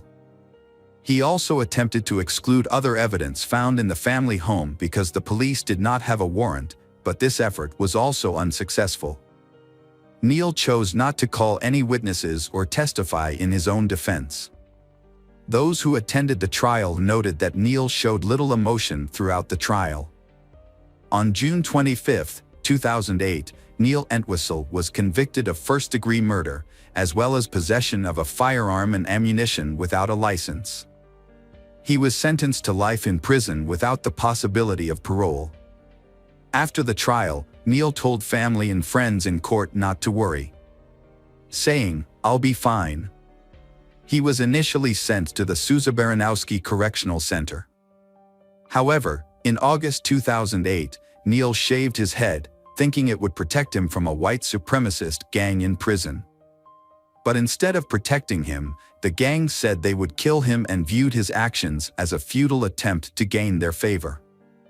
As a result, Neil was transferred to protective custody for his own safety. Then, in December, Neil was transferred to the Old Colony Correctional Center, a medium-security prison in Bridgewater, Massachusetts. The transfer was made for his own safety due to threats against his life, according to the Department of Corrections. The deaths of Rachel and her infant daughter had a profound impact on their family and friends. In the wake of the loss, the community rallied to offer support and comfort to her grieving family. The story of Neil Entwistle and Rachel Souza is a heartbreaking reminder that even people who appear to have perfect lives can be hiding difficulties. Hopefully, the stories of Rachel and her daughter will help us to stay vigilant and to cherish the time we have with our loved ones. Welcome back, mystery lovers. Today's case is going to keep you on the edge of your seat. The case of Jessica Chambers.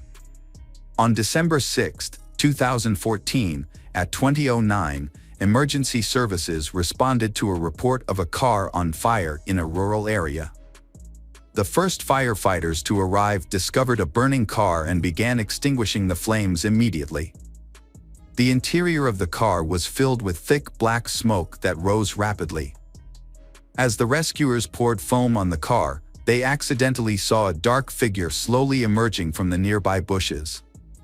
The figure looked like a young woman.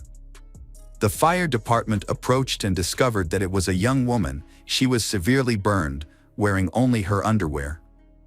The extent of her injuries, with burns covering her entire body. Her clothes had been burned, her skin was melting and slowly dripping, and her entire body was bleeding. Her hair had turned into a black ash, and her face was black with soot. Rescuers carefully wrapped the young woman in a blanket as she lay on the ground, waiting for paramedics to arrive. Firefighters were at her side, tending to her.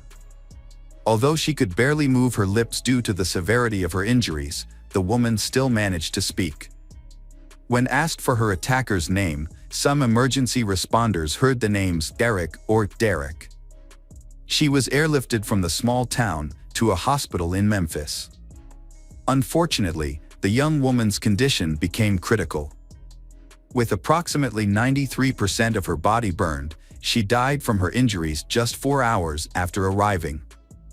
The victim was identified as Jessica Chambers, a 19-year-old local resident.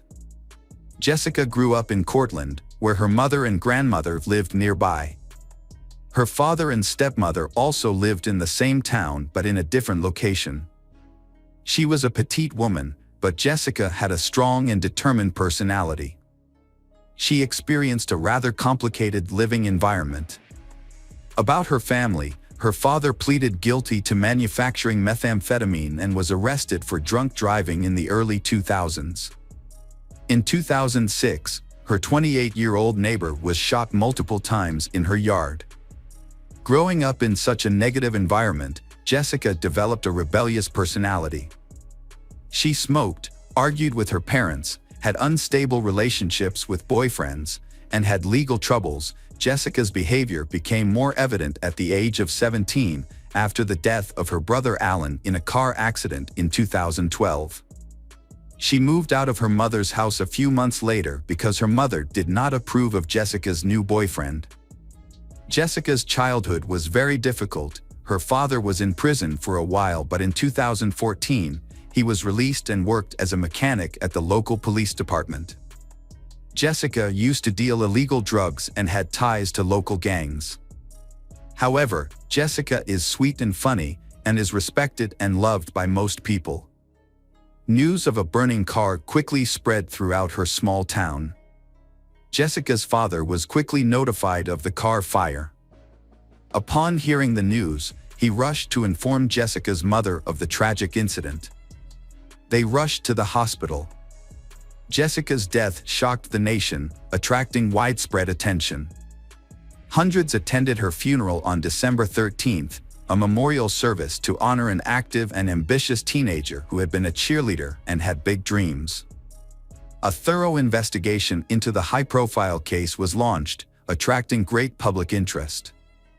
To assist local authorities, the FBI, ATF, and the U.S. Marshals were called in. Initial investigations suggested that the fire may have been caused by a car accident, but this theory was quickly dismissed. A closer inspection of the scene revealed no signs of emergency braking or obstructions, and an examination of the burned-out vehicle revealed no damage or signs of collision on the body. Arson therefore became the leading theory, but the police faced a challenge due to a lack of clues and evidence, slowing down the investigation. Following her death, some believed that Jessica had inadvertently put herself in danger by associating with a local gang. However, gang members have strongly denied any involvement and sent condolences to Jessica's family. The police have summoned several people for questioning, but have yet to gather any clues. The investigation has stalled.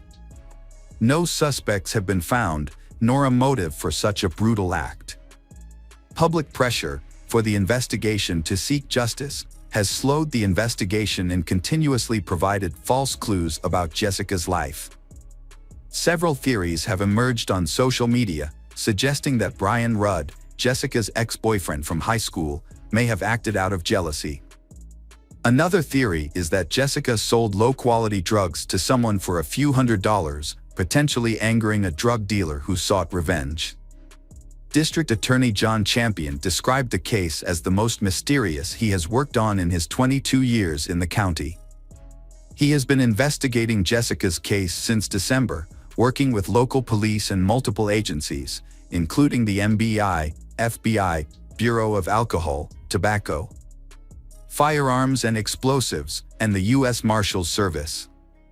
During the investigation, they interviewed more than 130 people, some of whom have since been re-interviewed, including individuals named Eric and Derek. Despite these efforts, no suspects have been arrested.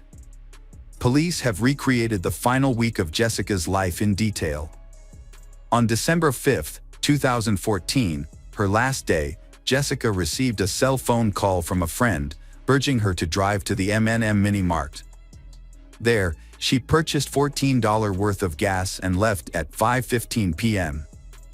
About 30 minutes later, at 5:45 p.m., she contacted her mother to say she would be home soon.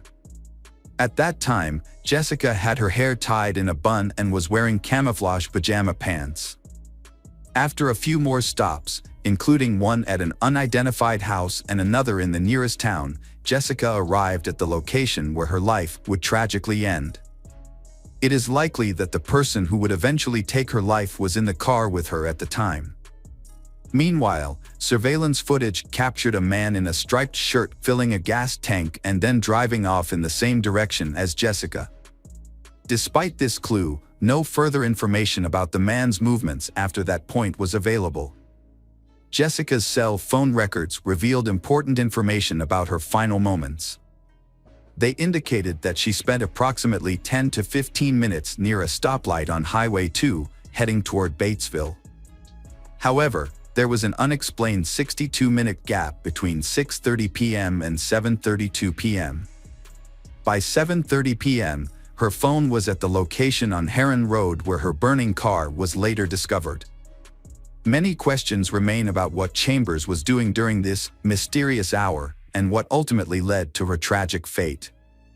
The investigation was slow going. It wasn't until December 2015, in a separate case involving charges of illegal possession of weapons, narcotics, and counterfeit goods, that 17 suspected gang members were arrested. At the time, District Attorney John Champion did not expect any gang members to be directly involved in the arson. However, during plea negotiations, gang members were given the opportunity to cooperate with the investigation. As a result, they identified Quentin Tellis, a man who had been with victim Jessica about an hour before the fire. In February 2016, police temporarily closed the case to conduct a further investigation and determine the motive behind Jessica's disappearance. The lack of an official suspect led to a surge of unfounded speculation circulating online and throughout the town. As a result, the case attracted the attention of the police online, and a Facebook page called Justice for Jessica was created, offering a $50,000 reward for any information or clues that could lead to the arrest of the perpetrator. Rumors also circulated online that Jessica, who had previously dated African American men, had been targeted by white supremacists for her involvement in interracial relationships. However, others suggested that the perpetrator was African American because Jessica had been in a gang and that she may have tried to leave and was killed. None of these theories were ever officially confirmed. After examining Jessica's cell phone and social media activity, police were able to discover who she had been communicating with in the hours before her death. The investigation focused on Quentin Tellis, who initially claimed that their meeting had been arranged and communicated via text message and that he barely knew her, simply asking her for a ride home. However, further analysis of their messages uncovered inconsistencies in his story, leading to his arrest for the arson murder of Jessica Chambers. Text messages showed that Quentin had sent Jessica several intimate advances on the day of the tragedy. The timeline of events began when Jessica texted Quentin at 9:02 a.m. to say she had just woken up, and Quentin replied shortly afterwards that he had also woken up. Then, at 10:09 a.m., Quentin texted Jessica saying, "I'm ready." After the text, Jessica drove to the M&M gas station and was captured on surveillance footage leaving M&M a few minutes later, presumably to pick up Tellis.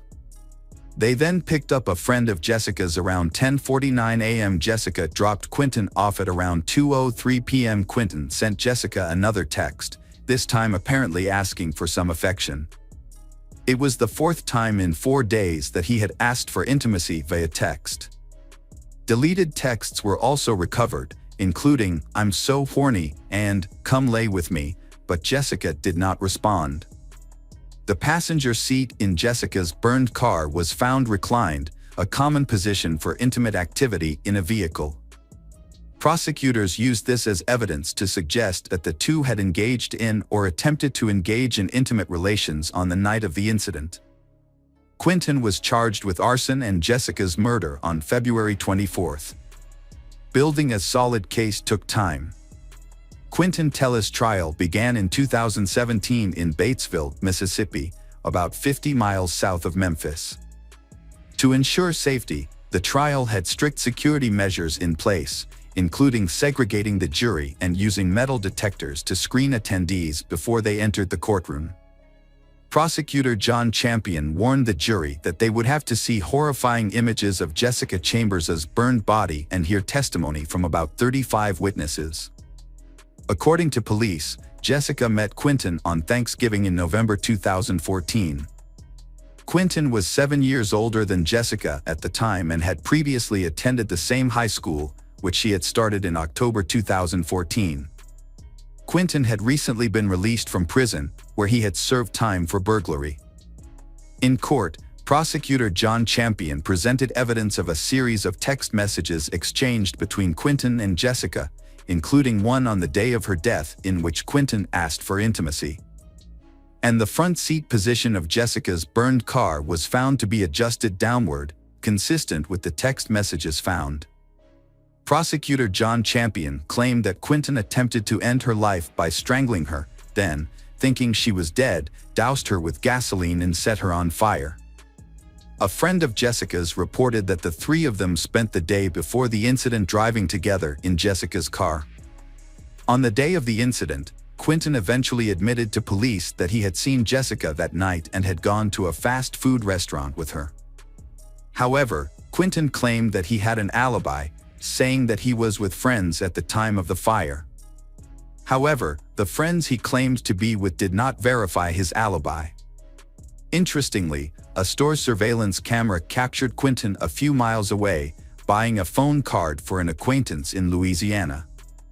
FBI Special Agent Dustin Blunt revealed that Quentin had deleted Jessica's contact information and their text messages from his phone shortly after her death. When asked about this action, Quentin claimed that he was not trying to hide anything. He explained that he had deleted her contact number because he did not want to keep a deceased person's phone number in his phone since it would no longer be used. Notably, records show that Quentin sent private text messages to Jessica on the day of her death. FBI agent Dustin determined that Tellis and Chambers met through a mutual friend at a gas station in their hometown of Cortland. The two spent time together frequently, often driving around.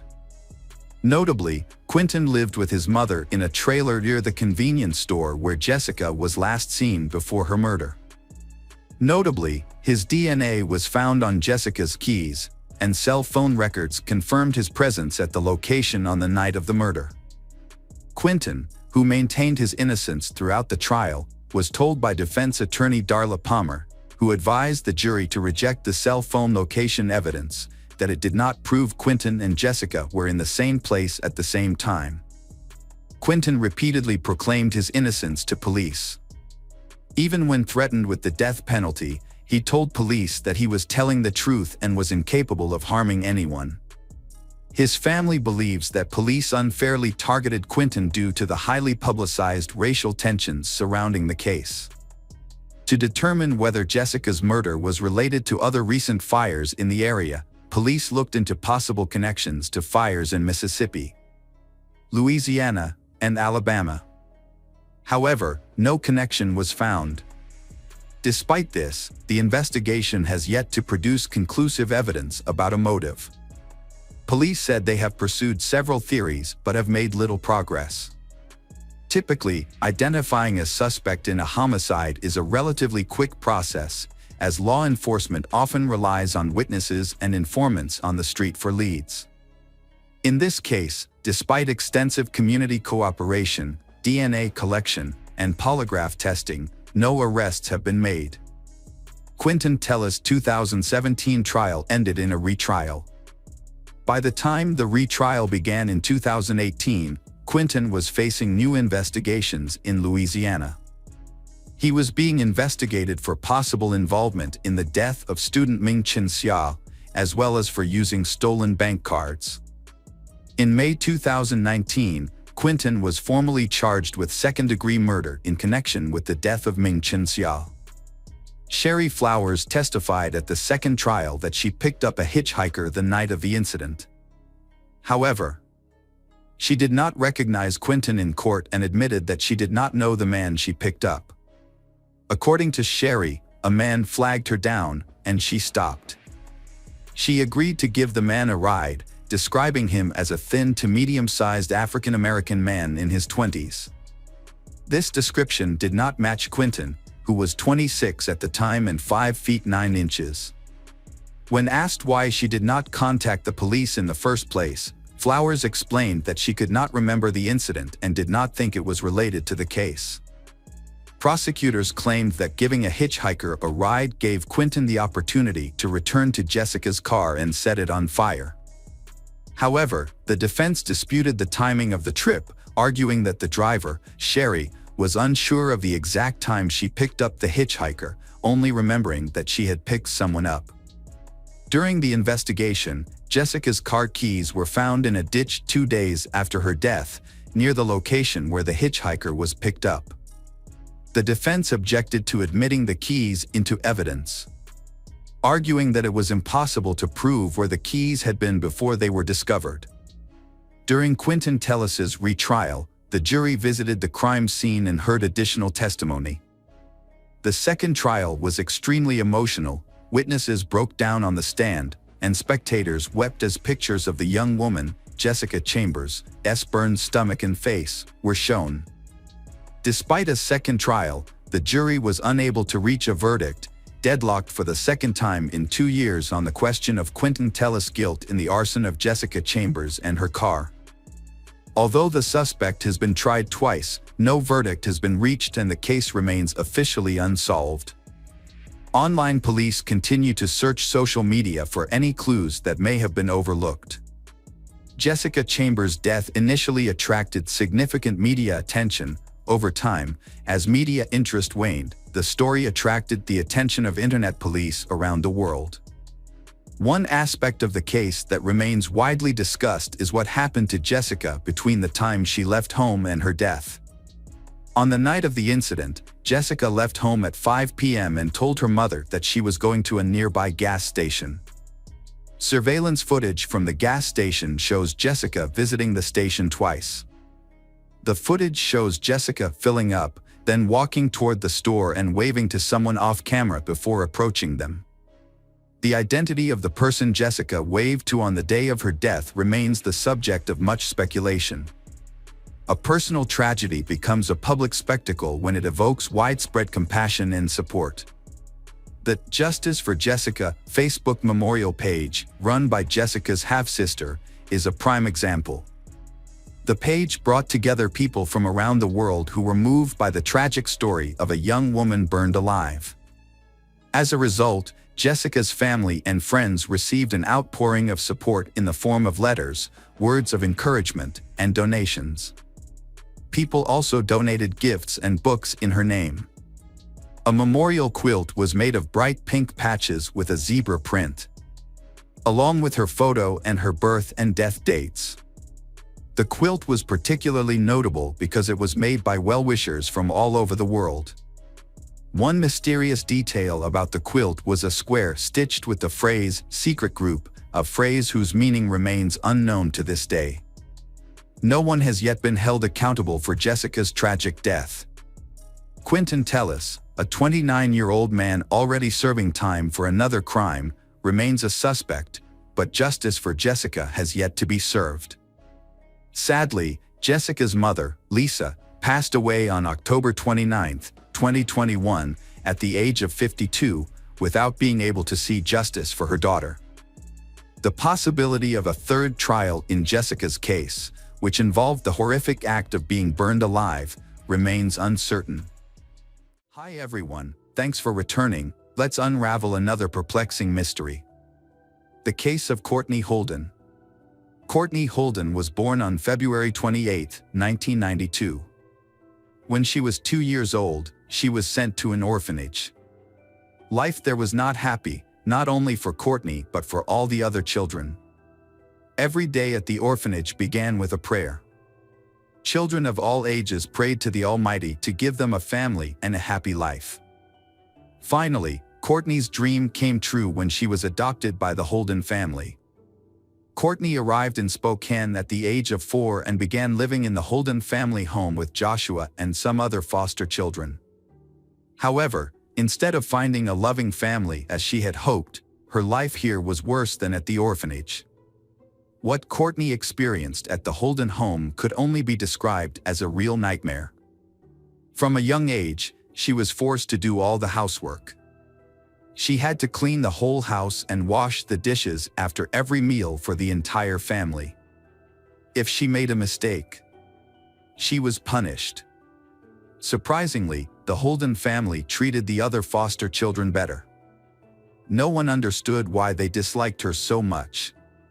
Judy Holden was old when she adopted Courtney, and she was the last child they had received from the orphanage. Perhaps this explains their inexplicable cruelty and hatred towards Courtney. She was forbidden to go out without permission and was often abused.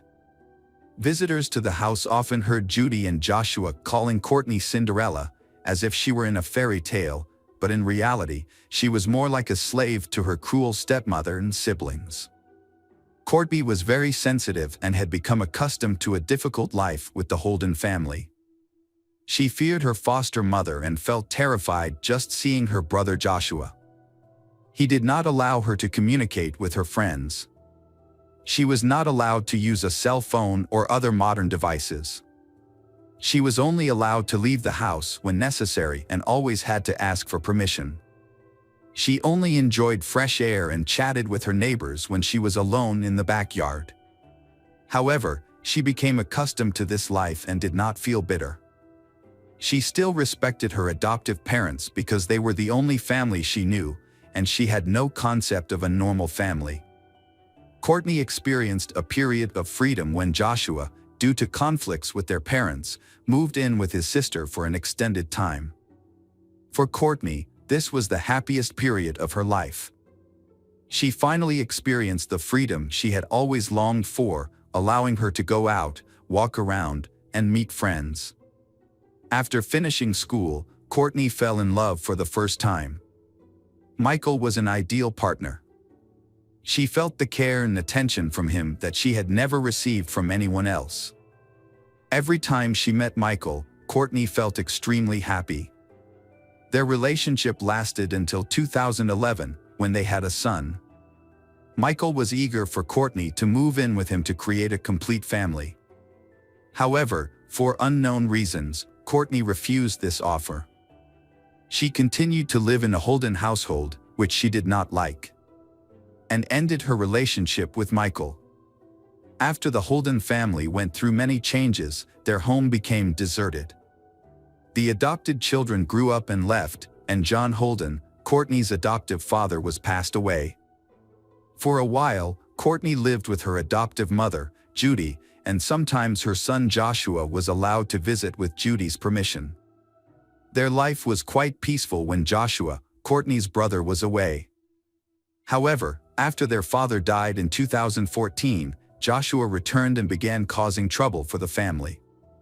He installed many surveillance cameras around the house on Hero Avenue, near Rogers High School in northeast Spokane.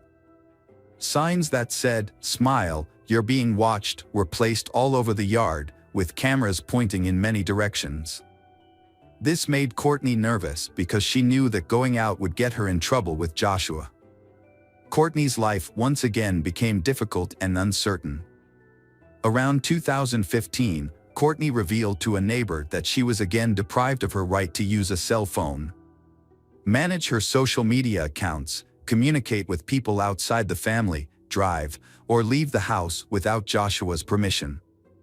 After Courtney gave birth, Joshua became so bitter that he forced her to cut off all contact with the baby's father. Courtney silently complied. The neighbor noticed bruises on Courtney's face and arms. When asked, she frankly admitted that Joshua hit her.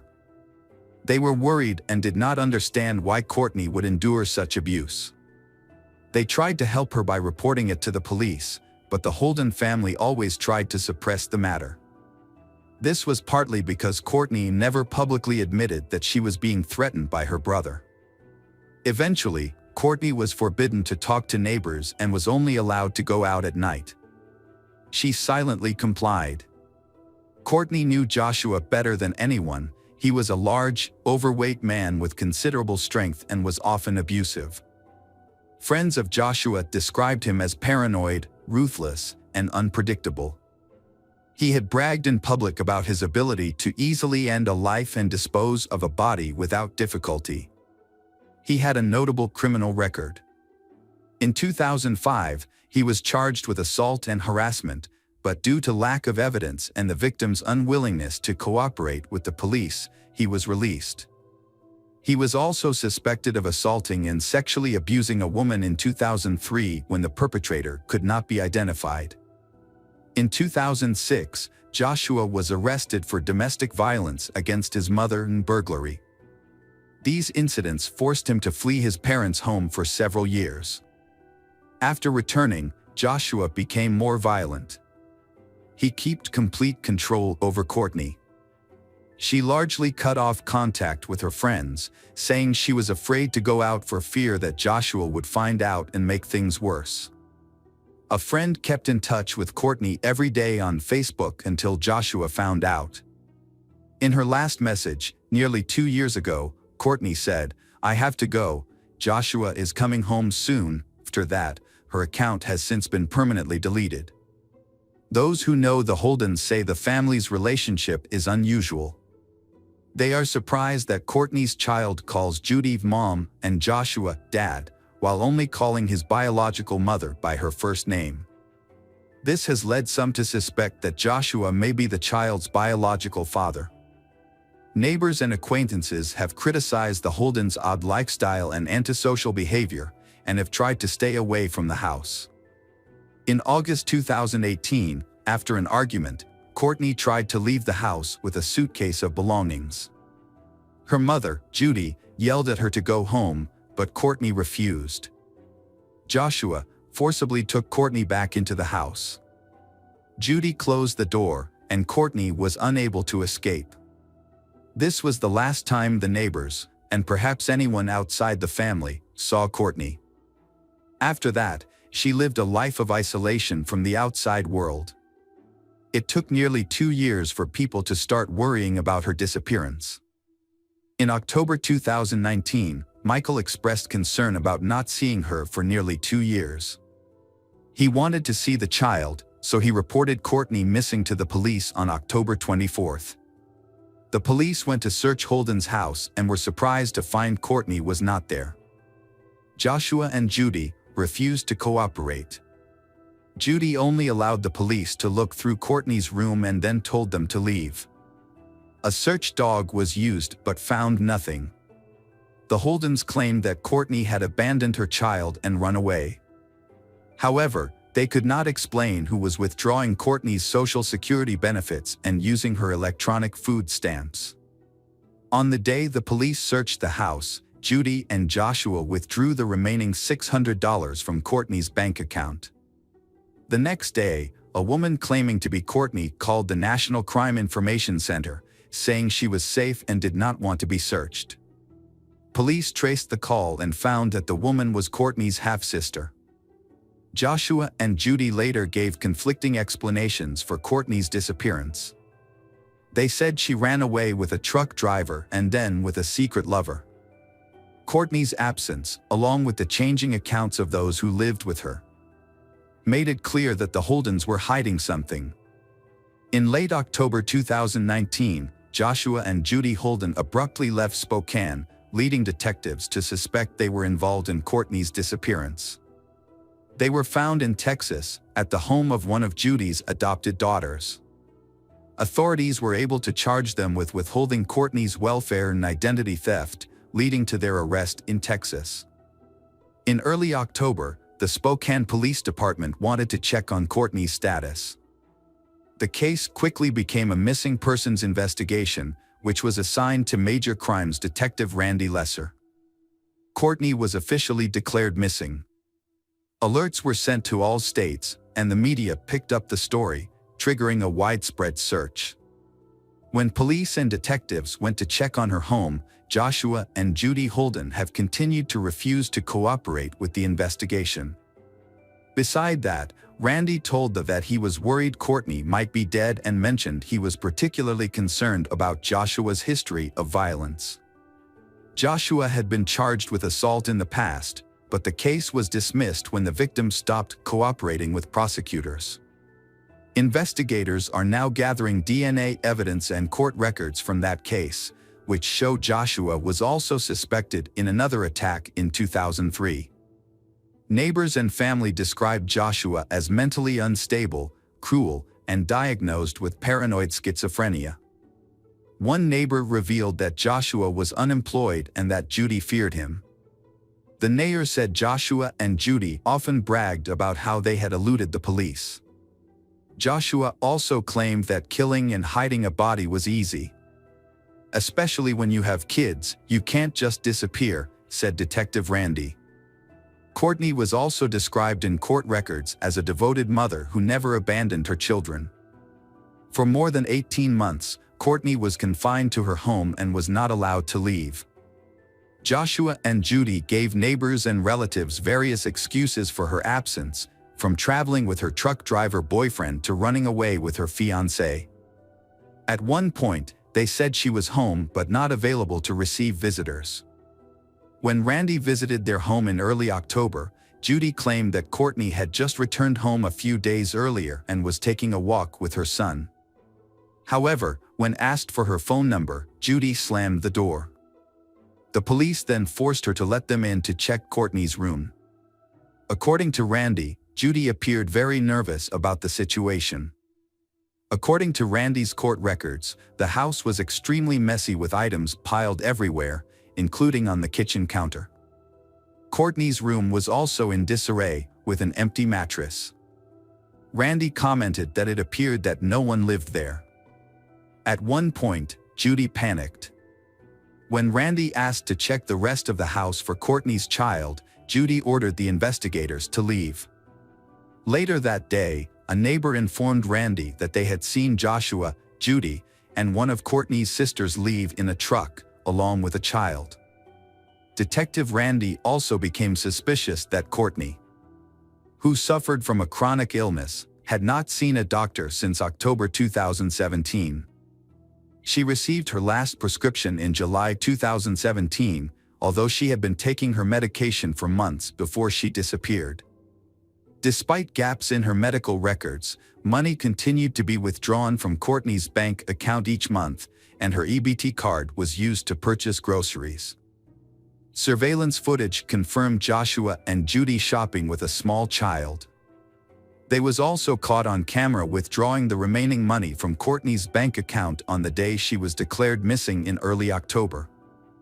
On October 24th, Joshua and Judy left the home. When police arrived to execute a search warrant, Randy noted that they discovered the DVR from the security camera system had been removed, and the family's 6 pets were also missing.